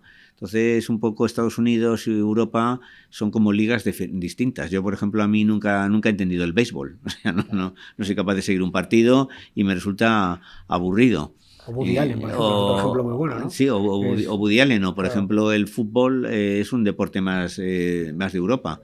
Allí pues se practica el fútbol americano, que es distinto, ¿no? Entonces, pues son dos culturas distintas. Yo no sé si eso explica la desgracia de que haya salido elegido Donald Trump. Pero en fin. ¿Y crees que sigue vigente Tintín en líneas Sí, sigue habiendo muchos lectores de Tintín. Lo que yo no sé es, tengo la impresión de que cada vez hay menos lectores jóvenes, que ahora mismo los lectores de Tintín son cincuentones, sesentones e incluso más mayores. Pero ¿cuántas personas, yo qué sé, de 25 años o de 15 años leen a Tintín hoy en día? Yo creo que pocas. Y eso me preocupa. Tintín tiene mucha fuerza, yo creo que todavía tiene por delante pues muchos años de vida, pero es cierto que se está quedando pues descolgando del público más adolescente, que se siente más atraído por el manga o por otro tipo de cómics. Claro. ¿Y esa gente lee ahora? Pregunto. Bueno, los jóvenes cada día leen menos. Ahora mismo España es un país donde siempre se ha leído poco, pero había una cosa que en los años 80 la gente que leía buena literatura. Tú ibas en el metro y veías a la gente leyendo bestsellers de calidad. Memorias de Adriano, de Margarita Urcenar, les veías leyendo 100 años de soledad, de García Márquez, El nombre de la rosa, de Humberto Eco, y ahora ves leyendo bestsellers que son auténticos fenómenos comerciales, que no merecen el nombre de literatura, porque Margarita Urcenar sí es literatura, pero hay otros muchos libros que no voy a citar que no lo son y que se venden mucho. Hombre, ahora hay una competencia muy grande con las pantallas. Y me contaba Pérez Reverte, dice, yo antes he llegado a vender de un libro 800.000 ejemplares. Ahora me cuesta trabajo llegar a los 300.000. E incluso yo creo que a veces vende menos. ¿Por qué? Porque ahora la mayoría de los jóvenes pues prefieren coger el móvil y ver un vídeo de 20 segundos en TikTok, que claro, es una cosa que nunca he comprendido. El TikTok, que te pones un vídeo que ya ha empezado y que se interrumpe abruptamente. Y eso está además destruyendo algo que es esencial para leer, la capacidad de concentración. Ya los jóvenes están perdiendo la capacidad de sentarse, coger un libro y pasarse 2 o 3 horas leyendo. O incluso ver una película. A mí cuando me cuentan, sí, la he visto a cachos, porque a la media hora la he parado, luego he vuelto, pero por Dios, está rompiendo todo el efecto dramático que se ha concebido. Yo creo que el libro no va a desaparecer, pero sí es cierto es que la buena literatura se está convirtiendo cada vez en algo más minoritario. ¿Quién lee hoy en día, por ejemplo, un autor como Gabriel Miró, al que yo admiro muchísimo, o a Zorín, o quién lee a Valle Inclán? Cerca de tu casa, Eduardo, está la Fundación Castro, que saca unos libros preciosos que son clásicos. Por ejemplo, sacó la obra completa de Valle Inclán, y lo que venden no les permitiría sostenerse. Pueden sacar esos libros, esos títulos, que son grandes clásicos de la literatura española, porque hay detrás una fundación que asume pérdidas.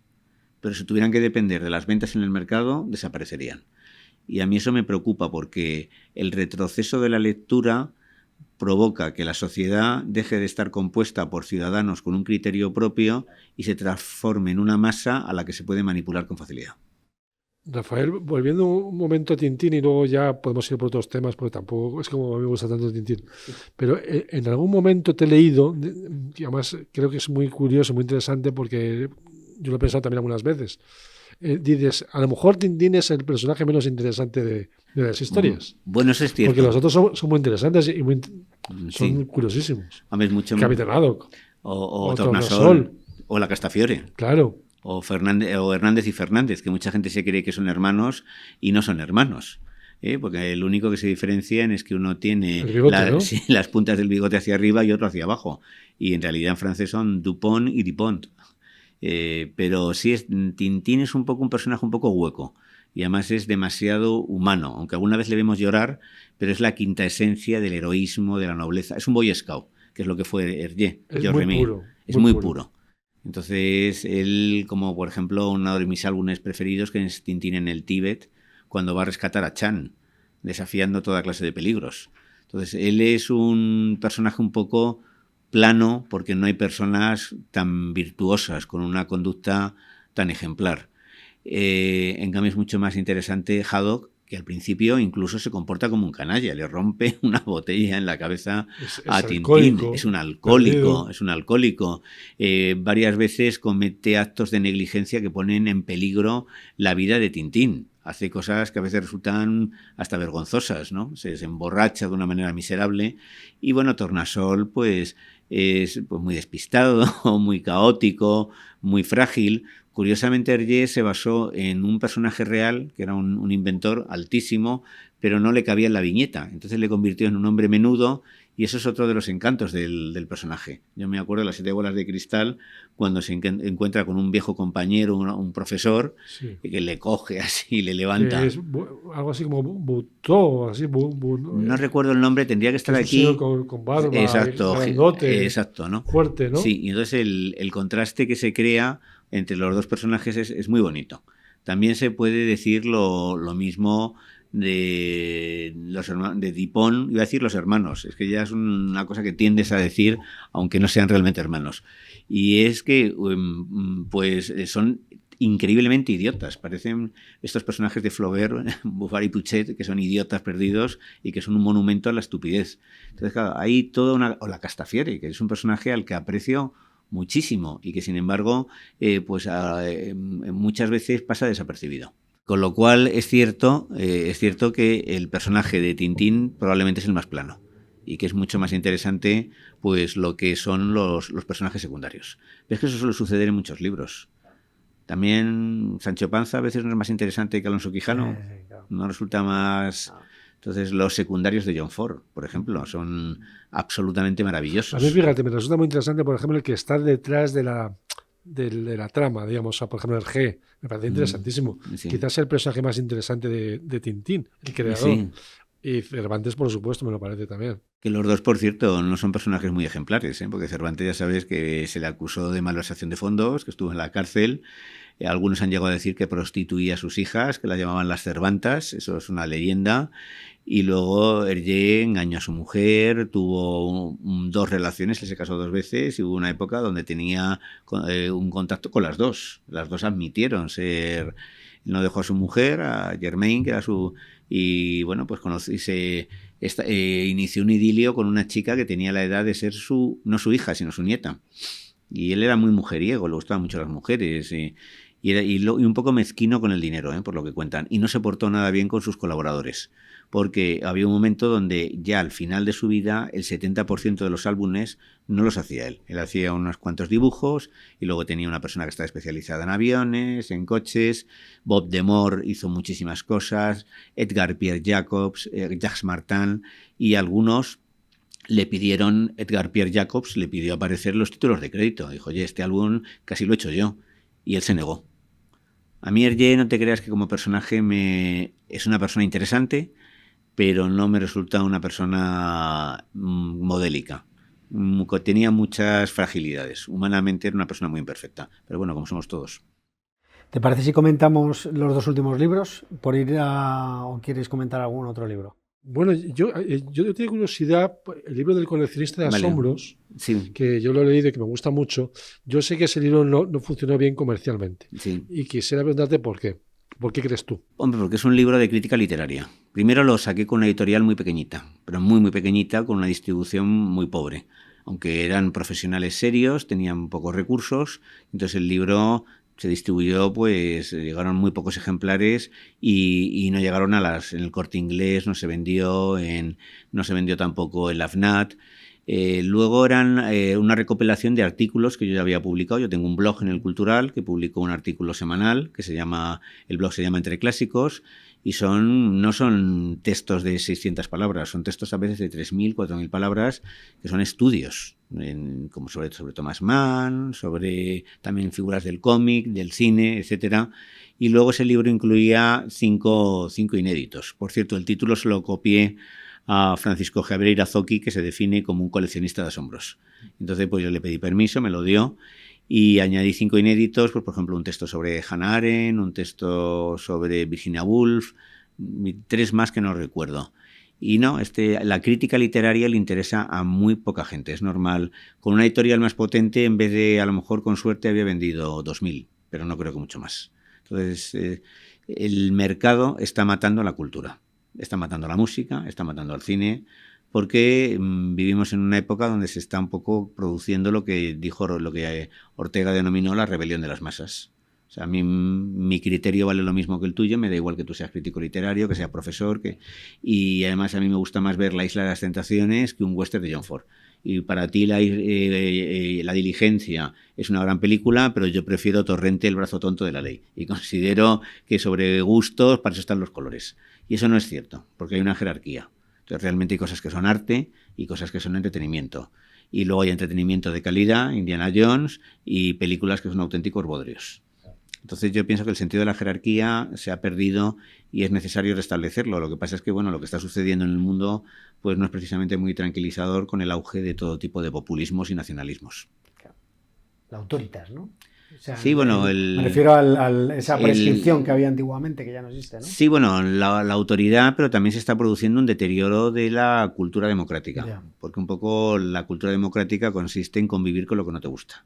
Y yo echo de menos el clima que había en Europa después de 1945, cuando se forjó la Unión Europea y había políticos conservadores y progresistas que se entendían, que dialogaban, que eran auténticos caballeros con una gran formación, como del demócrata cristiano de Gasperi, que él pertenecía a la democracia cristiana, que luego tuvo muchos casos de corrupción, pero él fue un hombre ejemplar, o Aldo Moro, asesinado por las Brigadas Rojas, que se entendía muy bien con Berlinguer, que era del Partido Comunista. Entonces se ha roto un poco el consenso que permitió crear el estado del bienestar y una convivencia pacífica. Y un poco hemos vuelto a un escenario de confrontación que yo creo que está haciendo mucho daño. Hace falta volver al diálogo. Y antes publicaste Miedo de ser dos, ¿no? Ese es mi primer libro. Que yo veo que fuiste valiente, porque lo normal es no hablar de estos 2 temas, ¿no? Bueno, ¿qué tiene de vergonzoso haber sufrido una depresión? Yo no sé por qué, yo si fuera un pederasta no lo contaría, porque me avergonzaría profundamente. Pero el hecho de haber sufrido una depresión, e incluso por una negligencia que cometí con los medicamentos, el 6 de enero de 2006 estuve a punto de morir.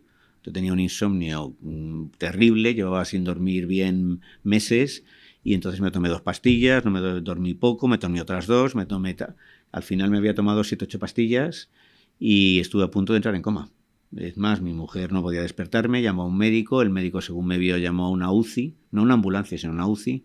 Yo mientras me trasladaban a La Paz, por cierto, tuve una experiencia extracorpórea, me vi a mí mismo desde el techo de la ambulancia, inconsciente, como me metían sueros y me metían... O sea, que como que estuviste a punto de morir, ¿no? Me bajó las constantes vitales, la tensión a 2,4. O sea, yo estaba al borde de la parada cardiorrespiratoria. Qué bárbaro. Para que llamen a una UCI tiene que haber una situación muy grave. Si hubiera sido... Normalmente yo tuve un broncoespasmo, que probablemente fue una angina de pecho, y llamaron a una ambulancia. A una UCI la llaman cuando hay riesgo de muerte inminente. Entonces ese día pude haber muerto. Entonces me salvaron la vida en La Paz. Me hicieron un lavado de estómago, me metieron un montón de cosas. Y bueno, pues a mí ese acontecimiento no me avergüenza. No, me avergonzaría haber robado, haber abusado de alguien. Sí. Pero yo pasé por además del suicidio, hay que hablar sin miedo. Yo no intenté suicidarme, simplemente abusé de la medicación. Sí pensé alguna vez durante la depresión en suicidarme. Y a mí contar todo esto me resultó sanador. Me ayudó a superarlo. Entonces yo creo que yo animo a todo el mundo que pase por esto. Y en España el 25% de la población acude en algún momento a un psiquiatra.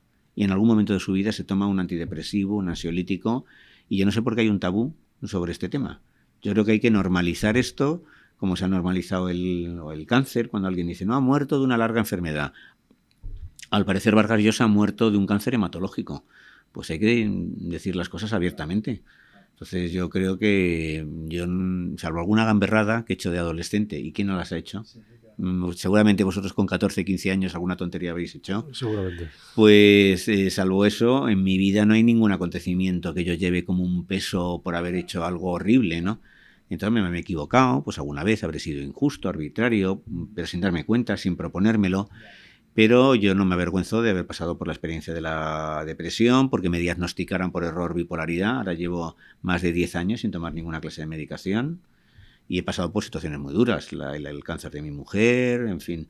Ahora mis problemas cardíacos, podría haberme deprimido y estoy estable y equilibrado. Este libro para mí fue en algunos momentos muy duro, porque narro cosas muy, muy duras, pero también tiene un final esperanzador y para mí fue parte de esa terapia que me ayudó a conseguir el equilibrio que había perdido. De hecho, esa terapia también se ve en Elogio del Amor, ¿no? Bueno, claro, ¿no? Se ve, y en Maestros de la Felicidad. Yo en Maestros de la Felicidad hablo de la depresión, también cómo salí de la depresión a través de la filosofía y de la música. Al principio cuento un hecho que para mí fue muy importante. Al año de suicidarse mi hermano, que además mi hermano se suicidó un 2 de junio, que es la misma fecha en que había muerto mi padre, 10 años después.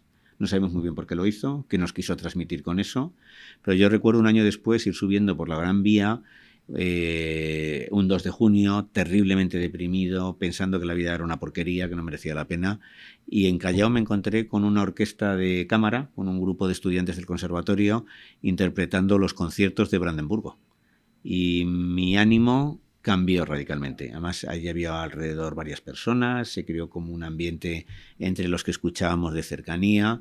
O sea, yendo por la calle. O sea, yendo por la calle. ¿No? Era un grupo de estudiantes del conservatorio que se sacaba un dinero, ahora no sé si la policía lo prohibiría, pero estaban tocando detrás, lo que hoy es la FNAF, que antes en aquel momento era, no sé si Galerías Preciados o el Corte Inglés, y detrás habían colocado y estaban interpretando unas piezas.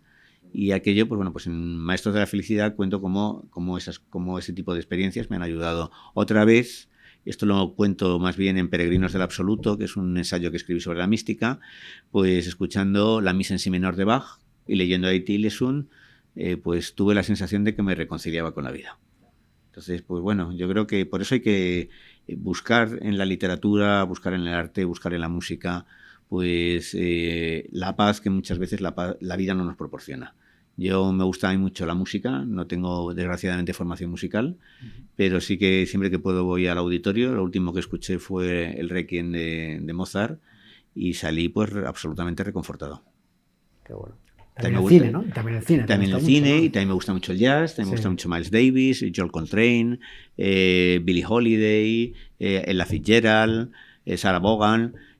Y me gusta el pop también escucho de vez en cuando a Bob Dylan, a Deep Purple, me gusta mucho el Made in Japan, de hecho hablo del Elogio del Amor, me gusta mucho también los Beatles, en fin. Cuentas una anécdota muy buena en Maestro de la Felicidad sobre el dentista, ¿no? Que te pone bueno, ese fue Prince Tasaki. Yo tuve una experiencia terrible con un dentista a los 13, 14 años, y es que tenía una muela infectada y me la sacaron sin que hiciera efecto la anestesia. Y bueno, yo no he pasado un dolor más indescriptible en mi vida. O sea, me sacaron la muela a lo vivo. Y además se fracturó. Ya y empezó a salir pus. Madre mía. Bueno, se me caían unos lagrimones y dije, no vuelvo al dentista en mi vida. Y claro, llegó un momento a los 30 años que tuve que volver. Y yo busqué un dentista porque es que tenía fobia. Pasaba delante de una clínica y experimentaba ansiedad, experimentaba angustia. y tuve la suerte de encontrarme a través de un amigo con un dentista que es argentino, nieto de emigrantes japoneses. Se llama, y que además le encanta el jazz y que en su consulta pues ponía John Coltrane y él con mucha paciencia, con mucho cariño, pues ahora me ayudó a superar ese miedo y luego pues ahora lo veo con perspectivas, me he sacado un par de muelas y me ha parecido una tontería, pero es que no tiene nada que ver que te pongan anestesia a que no te la pongan, ¿no? Y con lo cual esto demuestra que la humanidad es algo que también no somos tan malos. Decía Spinoza, un filósofo judío holandés del siglo XVII, que nada es más útil al hombre que otro hombre. Nada, la ayuda que nos prestamos unos a otros, el cariño, el afecto, la generosidad, eso es lo que nos sostiene, ¿no? Ya sea que si existe una vida más allá de la muerte o no, nos necesitamos los unos a los otros, y yo creo que una de las grandes tragedias de esta sociedad ha sido precisamente la tendencia al aislamiento que estamos soportando. La familia tradicional aportaba una cosa muy positiva, que era la convivencia de 3 generaciones, los padres, los hijos, los nietos, pero se basaba en algo muy injusto, que era en la hegemonía masculina. La mujer estaba sometida y era la que llevaba el peso de la casa. Eso evidentemente no se podía mantener, pero sí era muy sano que convivieran 3 generaciones. Entonces ahora mismo las familias son cada vez más pequeñas, cada vez más efímeras. El 60 y tantos % de las personas que se casan se separan, que me parece un dato demoledor. Luego vivimos, yo vivo en un chalet en las afueras de Madrid, pero mucha gente vive en pisos. Pero bueno, aunque yo viva en un chalet, con mis vecinos intercambio 4 palabras a lo largo del año. Entonces hemos perdido el apoyo que nos daba la familia, el sentido de comunidad, la pertenencia pues a un pueblo, a un entorno determinado. Y eso pues está provocando muchísima infelicidad, porque es muy importante la familia, es muy importante la familia de cualquier tipo. Yo estoy a favor del matrimonio homosexual, lo importante es que haya lazos sólidos y estables. Yo no creo que, por ejemplo, la promiscuidad proporcione la felicidad. El estar cambiando de pareja o ahora esto que se ha puesto tan de moda, el poliamor, yo creo que eso no hace felices a las personas, al revés, les acaba produciendo tedio e insatisfacción. Por eso hay que hacer lo que decía Saint-Exupéry en El Principito, crear vínculos. Rafael, ¿y nos puedes explicar cómo se gestó el último libro, Elogio del amor? Pues bueno, después de Maestros de la Felicidad, que ya he explicado que es una historia de la filosofía salpicada de episodios autobiográficos, pues me propusieron que que escribiera sobre otro tema parecido. Y yo no sabía qué tema escoger hasta que a mi mujer le diagnosticaron un cáncer. Y a raíz de eso, pues me di cuenta, bueno, mi vida sin mi mujer perdería sentido. Yo tengo una dependencia emocional enorme de ella y ella de mí, porque llevamos toda la vida juntos, 40 años. Y entonces, pues bueno, yo pensé que era necesario escribir sobre el amor. Yo creo que el libro se está vendiendo peor porque, por desgracia, a la gente le interesa más la felicidad que el amor y no saben que la felicidad se obtiene mediante el amor. Entonces, en este libro, pues hablo del amor a la pareja, hablo de mi mujer, Piedad, de la lucha contra el cáncer, de sus tratamientos, de la intervención, la quimioterapia, cómo se ha ido recuperando poco a poco, lo que hemos sufrido juntos. Hablo también del amor a mis alumnos, luego es el amor a los hijos, el amor a los amigos, el amor a la naturaleza, el amor al cine, el amor a la música, el amor a los animales. Yo ahora mismo convivo con 3 perros, 2 de ellos recogidos y con 3 gatos que ya tienen 18 años. Y entonces, pues bueno, este libro yo creo que está muy conectado con el anterior. Y de hecho, quiero componer una trilogía. Ya estoy trabajando en otro libro que sería sobre la esperanza. Y además, cómo vivir una dimensión espiritual en el siglo XXI. Porque la gente se siente muy desengañada con las religiones tradicionales, con la Iglesia Católica, o con las iglesias evangélicas, o no hay tantos problemas en el mundo islámico o en el mundo oriental, pero sobre todo en Occidente hay mucho desapego hacia la espiritualidad organizada en forma de instituciones con jerarquías, pero sigue habiendo una demanda de espiritualidad. Hay mucha gente que cree que existe algo, que busca o si no la espiritualidad en la poesía, en la música, en la naturaleza, y entonces pues bueno, este último libro, que es mitad novela, mitad ensayo, intenta pues buscar en qué consistiría una vivencia espiritual en el siglo XXI. Por cierto, también tengo terminada una novela policíaca que espero sacar más adelante, pero me han dicho que primero acabe el libro de la esperanza y que más adelante pues que ya publicaremos la novela policíaca que se titula Brown Sugar, donde la trama no es tan importante como el mundo interior de los personajes. A mí lo que me interesa de la novela es, pues, el protagonista es un policía cuya mujer se ha suicidado. Ajá. Entonces, lo que me interesa más es, pues, precisamente el lado humano y menos lo que es el quién es el asesino. De hecho, cuando has dicho lo del amor, elogio al amor, que la felicidad, una de las preguntas que te quería hacer sobre Maestro de la Felicidad es ¿cuál es el camino a la felicidad? El y si amor. hay atajos. Y El amor. Y el amor se suele asociar solo al amor de pareja, pero Claro. el amor también se siente por los amigos. Claro. El amor es afecto. Lo que pasa es que en el amor de la pareja hay un rasgo de exclusividad y está, pues, la intimidad física, pero lo que se siente por un buen amigo también es amor. Claro. Lo que se siente Sí, por sí, un sí, sí. perro, por un perro. gato, Claro, también claro, es claro. amor. Lo que sientes por tus Sí, padres sí, o por tus hijos también es amor. Sí, sí, sí, Pero sí, incluso total. lo que siento yo por el paisaje que rodea mi casa, Sí, yo sí, siento, sí. para mí eso es un paisaje que me resulta muy, muy enriquecedor y muy acogedor, aunque es un paisaje castellano, que hay gente que no le gusta, pero a mí sí me gustan mucho los espacios abiertos. También me gusta mucho el mar.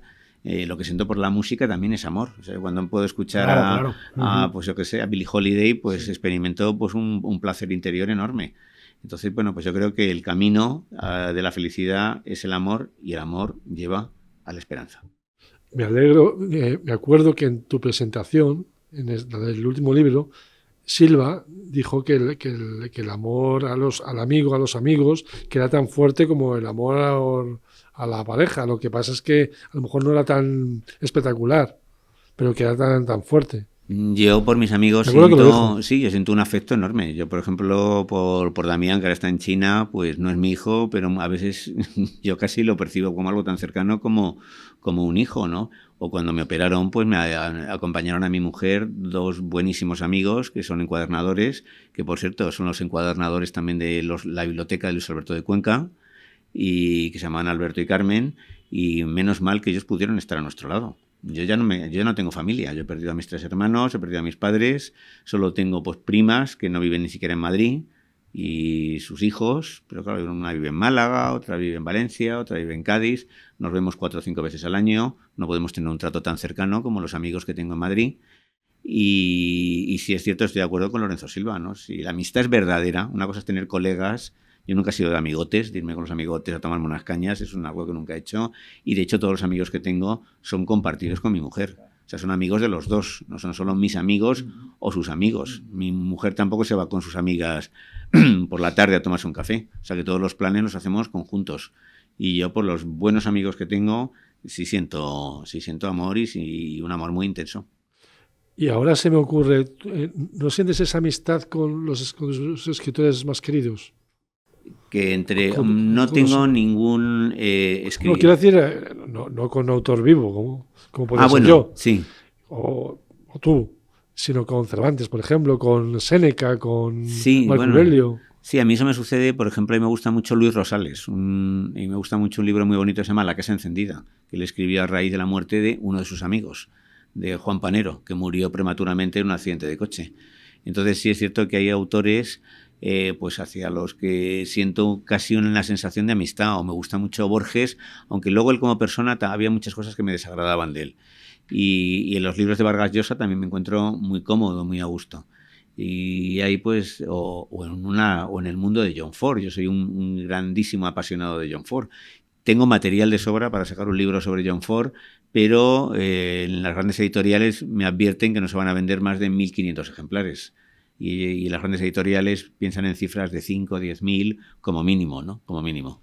Entonces sí es cierto que escuchar a los Beatles, ver una película de John Ford o leer, pues yo que sé, una novela de Stevenson, te hace sentir que estás en compañía de un muy querido amigo.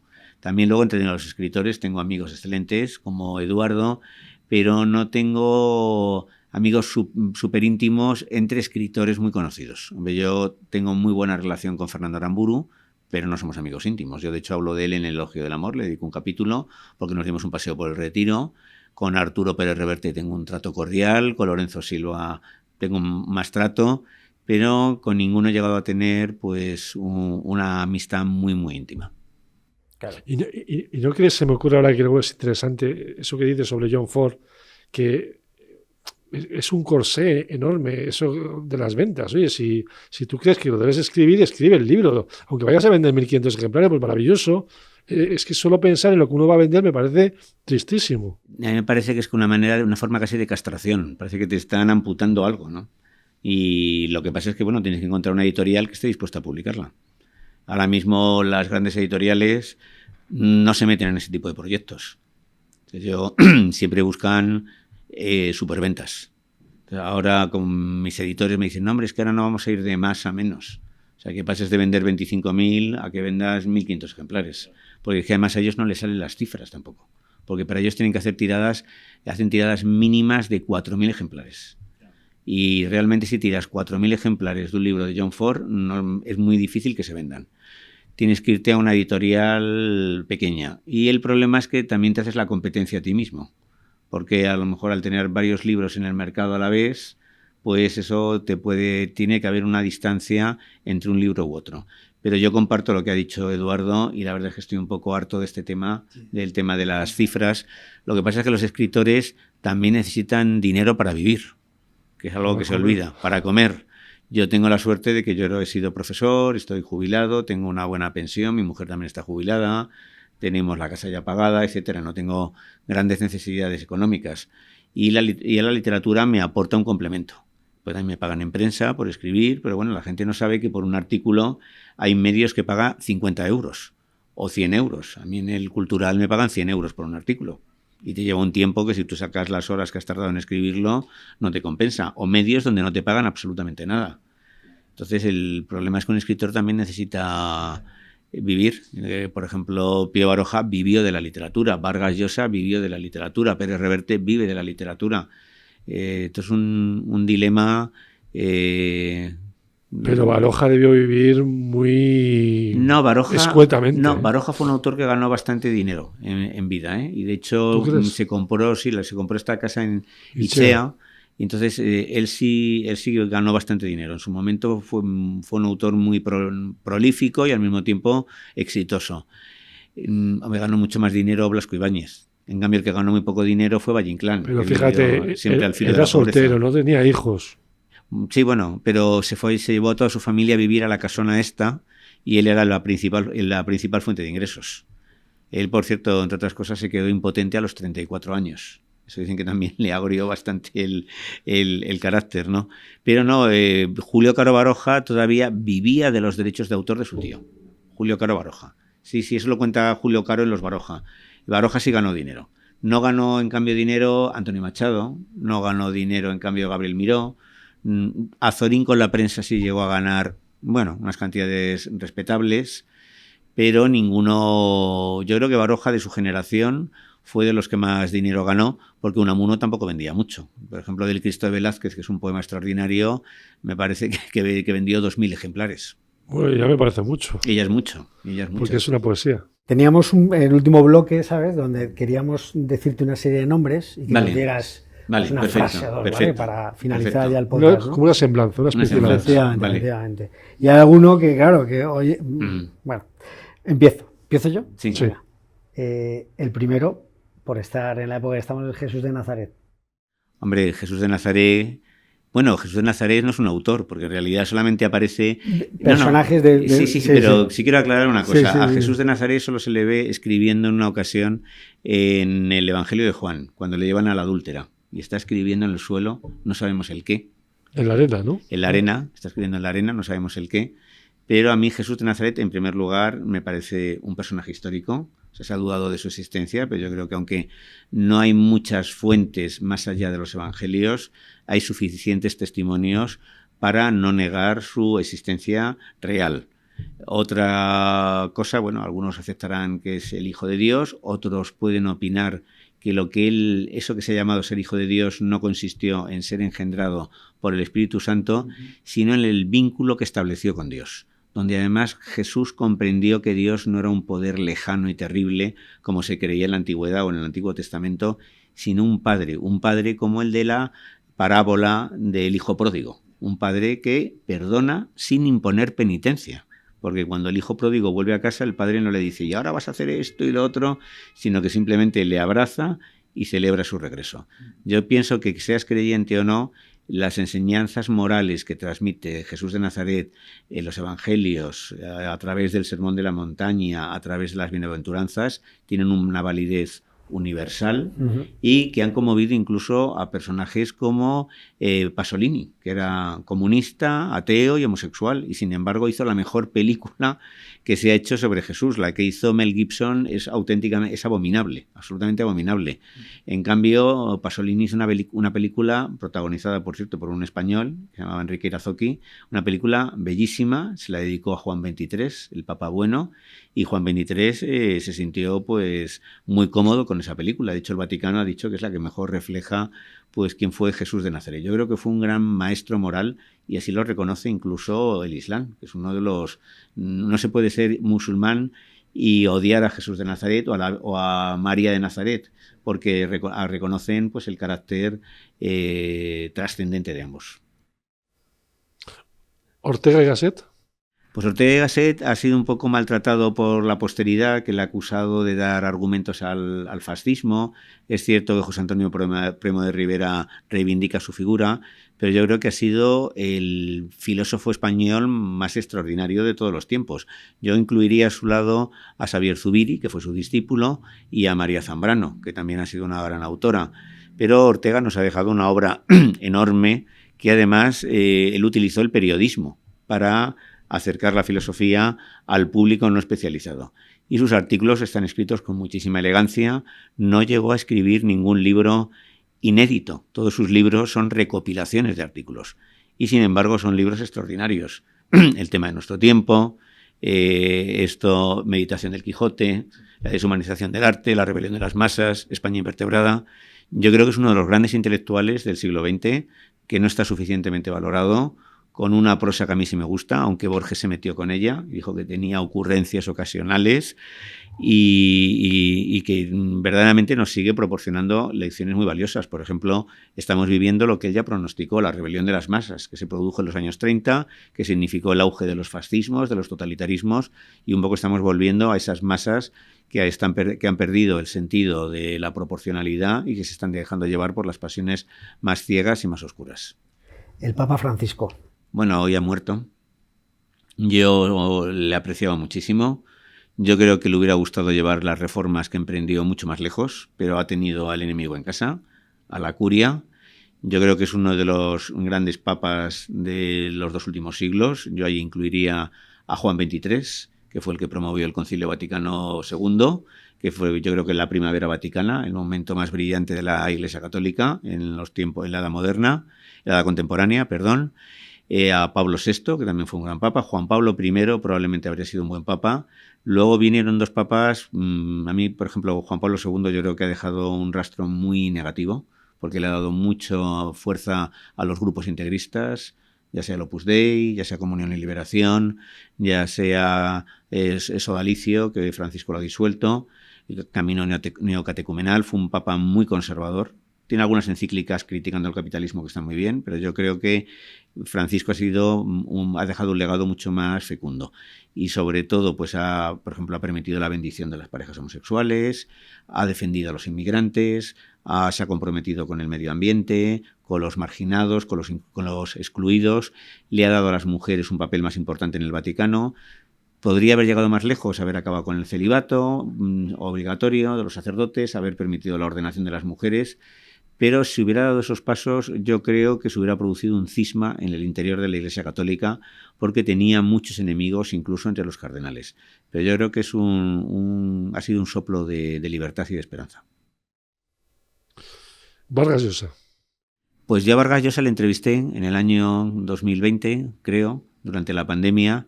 Conmigo fue extraordinariamente amable, fue una persona muy cordial. Tuve que hacer la entrevista por Zoom. Para mi desgracia, no pude entrevistarle en persona, estrecharle la mano. Aún así me envió 4 libros suyos dedicados, que conservo como un tesoro. Y yo sus ideas políticas no las compartía. Yo la verdad es que lamento que apoyara figuras como Margaret Thatcher o como Milei o como Esperanza Aguirre. Y creo que, bueno, pegó un giro político que yo no sé por qué estuvo determinado. Dicen que también influyó su confrontación con García Márquez.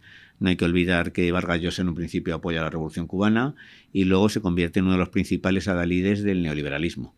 Entonces yo creo que políticamente ha cometido muchos errores, pero yo creo que era una persona íntegra que creía en lo que decía. No creo que fuera ni mucho menos un cínico. Era una persona de trato muy agradable. Y luego ha sido, por otro lado, uno de los grandes novelistas del siglo XX. Conversación en la catedral está a la altura de las grandes novelas de Faulkner o de Proust o de Joyce. La ciudad de los perros es un libro extraordinario, escrito con 26 años. La Casa Verde es una novela faulkneriana también de una gran belleza. Yo creo que es el libro más poético que ha escrito Vargas Llosa. Y yo también destacaría La guerra del fin del mundo, que es una novela que está casi a la altura de Ray-Paz, de Tolstoy, o La fiesta del chivo, que es una novela del dictador, que también aporta lo que ha sido la tradición de novelas sobre dictadores en América Latina, como El otoño del patriarca de García Márquez, pues aporta una perspectiva muy valiosa. Luego tiene obras menores. A mí me gusta mucho El elogio de la madrastra, por ejemplo, me parece también El sueño del Celta, me parece que no está mal, pero tiene otras obras más flojas, como Los cuadernos de don Rigoberto.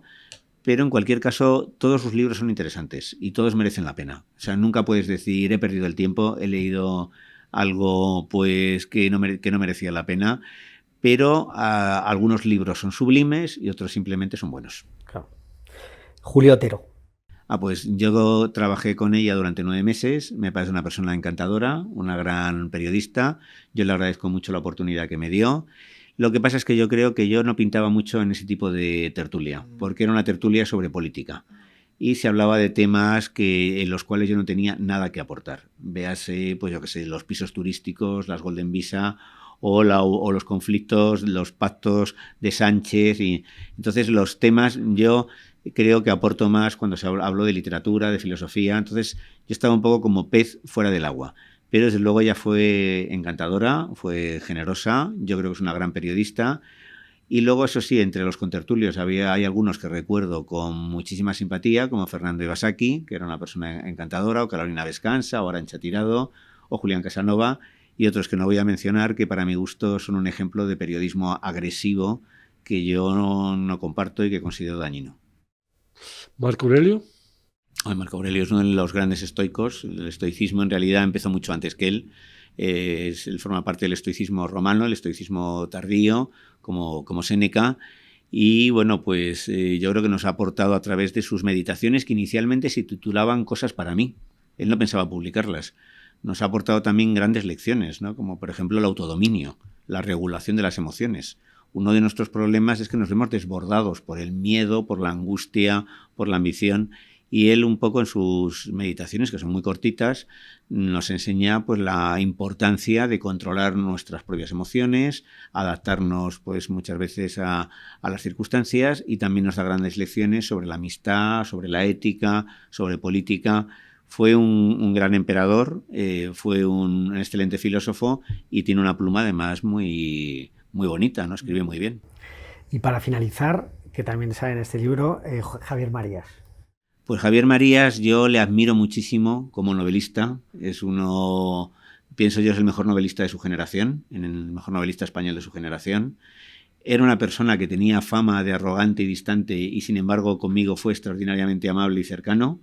Yo creo que nos entendimos muy bien desde el principio y lo que pasa es que tuve la desgracia de que también le entrevisté durante poco después de la pandemia. Yo no sabía que él estaba enfermo, que él tenía fibrosis quística y EPOC y que ya no salía casi prácticamente. Los 2 últimos años de su vida casi no salió a la calle.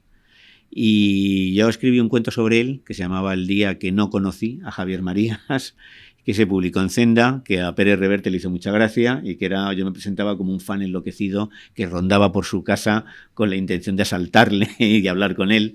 Y además pues un poco me inspiré en algo que pasó realmente con Una Barnes, la autora del Bosque de la Noche, que se obsesionó con ella Susan Sontag y Carson McCullers y se dedicaron a acosarla, a ponerse en la puerta de su casa y ella, que no salía de su apartamento en Nueva York, le tiraba cubitos de hielo y les vaciaba los ceniceros encima para que se marcharan.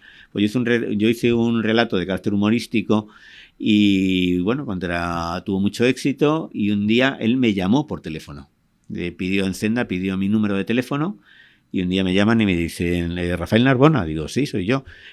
Pues nada, soy Javier Marías. Y estuvimos hablando 1h30.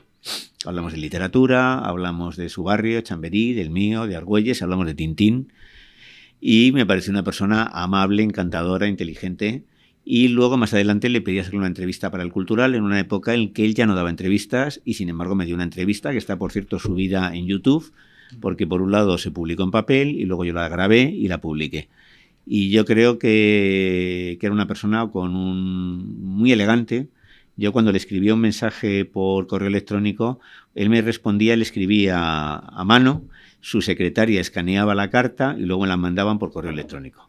Y él me dijo, bueno, me han dicho que soy uno de los escritores más elegantes de España. Y dice, ya con eso me han comparado, no sé si con Bogart y Brummel y ya, bueno, para mí eso es el mayor honor que podía soñar. Yo hace poco estuve en su casa, hablé con su portera y le describió como un perfecto caballero. Aparte de eso, yo creo que ha dejado novelas magistrales como Berta Isla, Thomas Nevison, Corazón tan blanco, Mañana la batalla piensa en mí, Todas las almas y una novela infravalorada, pero yo creo que es la mejor, que es Tu rostro mañana.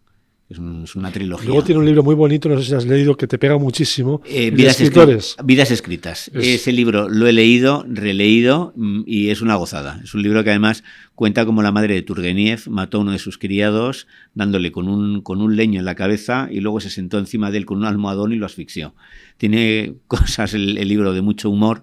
Javier Marías tenía mucho humor y sí, se lo he leído también, como también tiene un libro sobre cine, que no recuerdo el título, donde habla de una de sus películas, de su película preferida, que también es una de mis películas preferidas, que es El fantasma y la señora Muir, protagonizada por Rex Harrison y por la bellísima Jean Turney, y dirigida por Mankiewicz.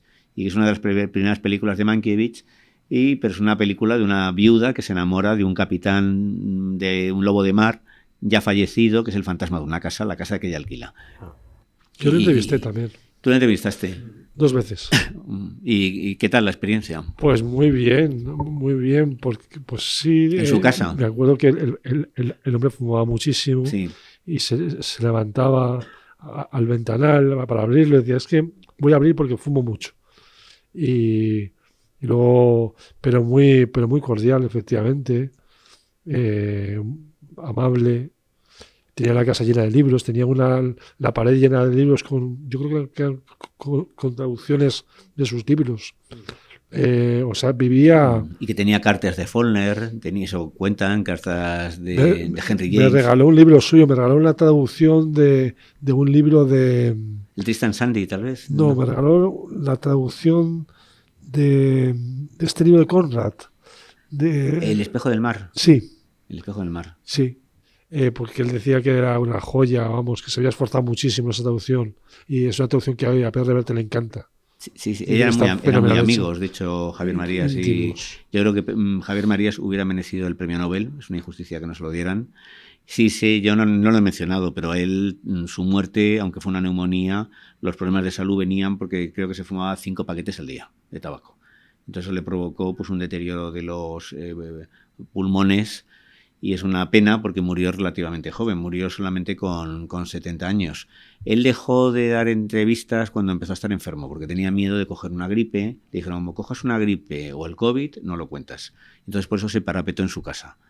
Y luego, por otro lado, él tuvo una experiencia horrible con una periodista que se iba a citar su nombre, que es Gabriela Weiner, que la invitó a su casa a que le hiciera una entrevista y ella le hizo un retrato cruel, le describió como machista, arrogante, elitista.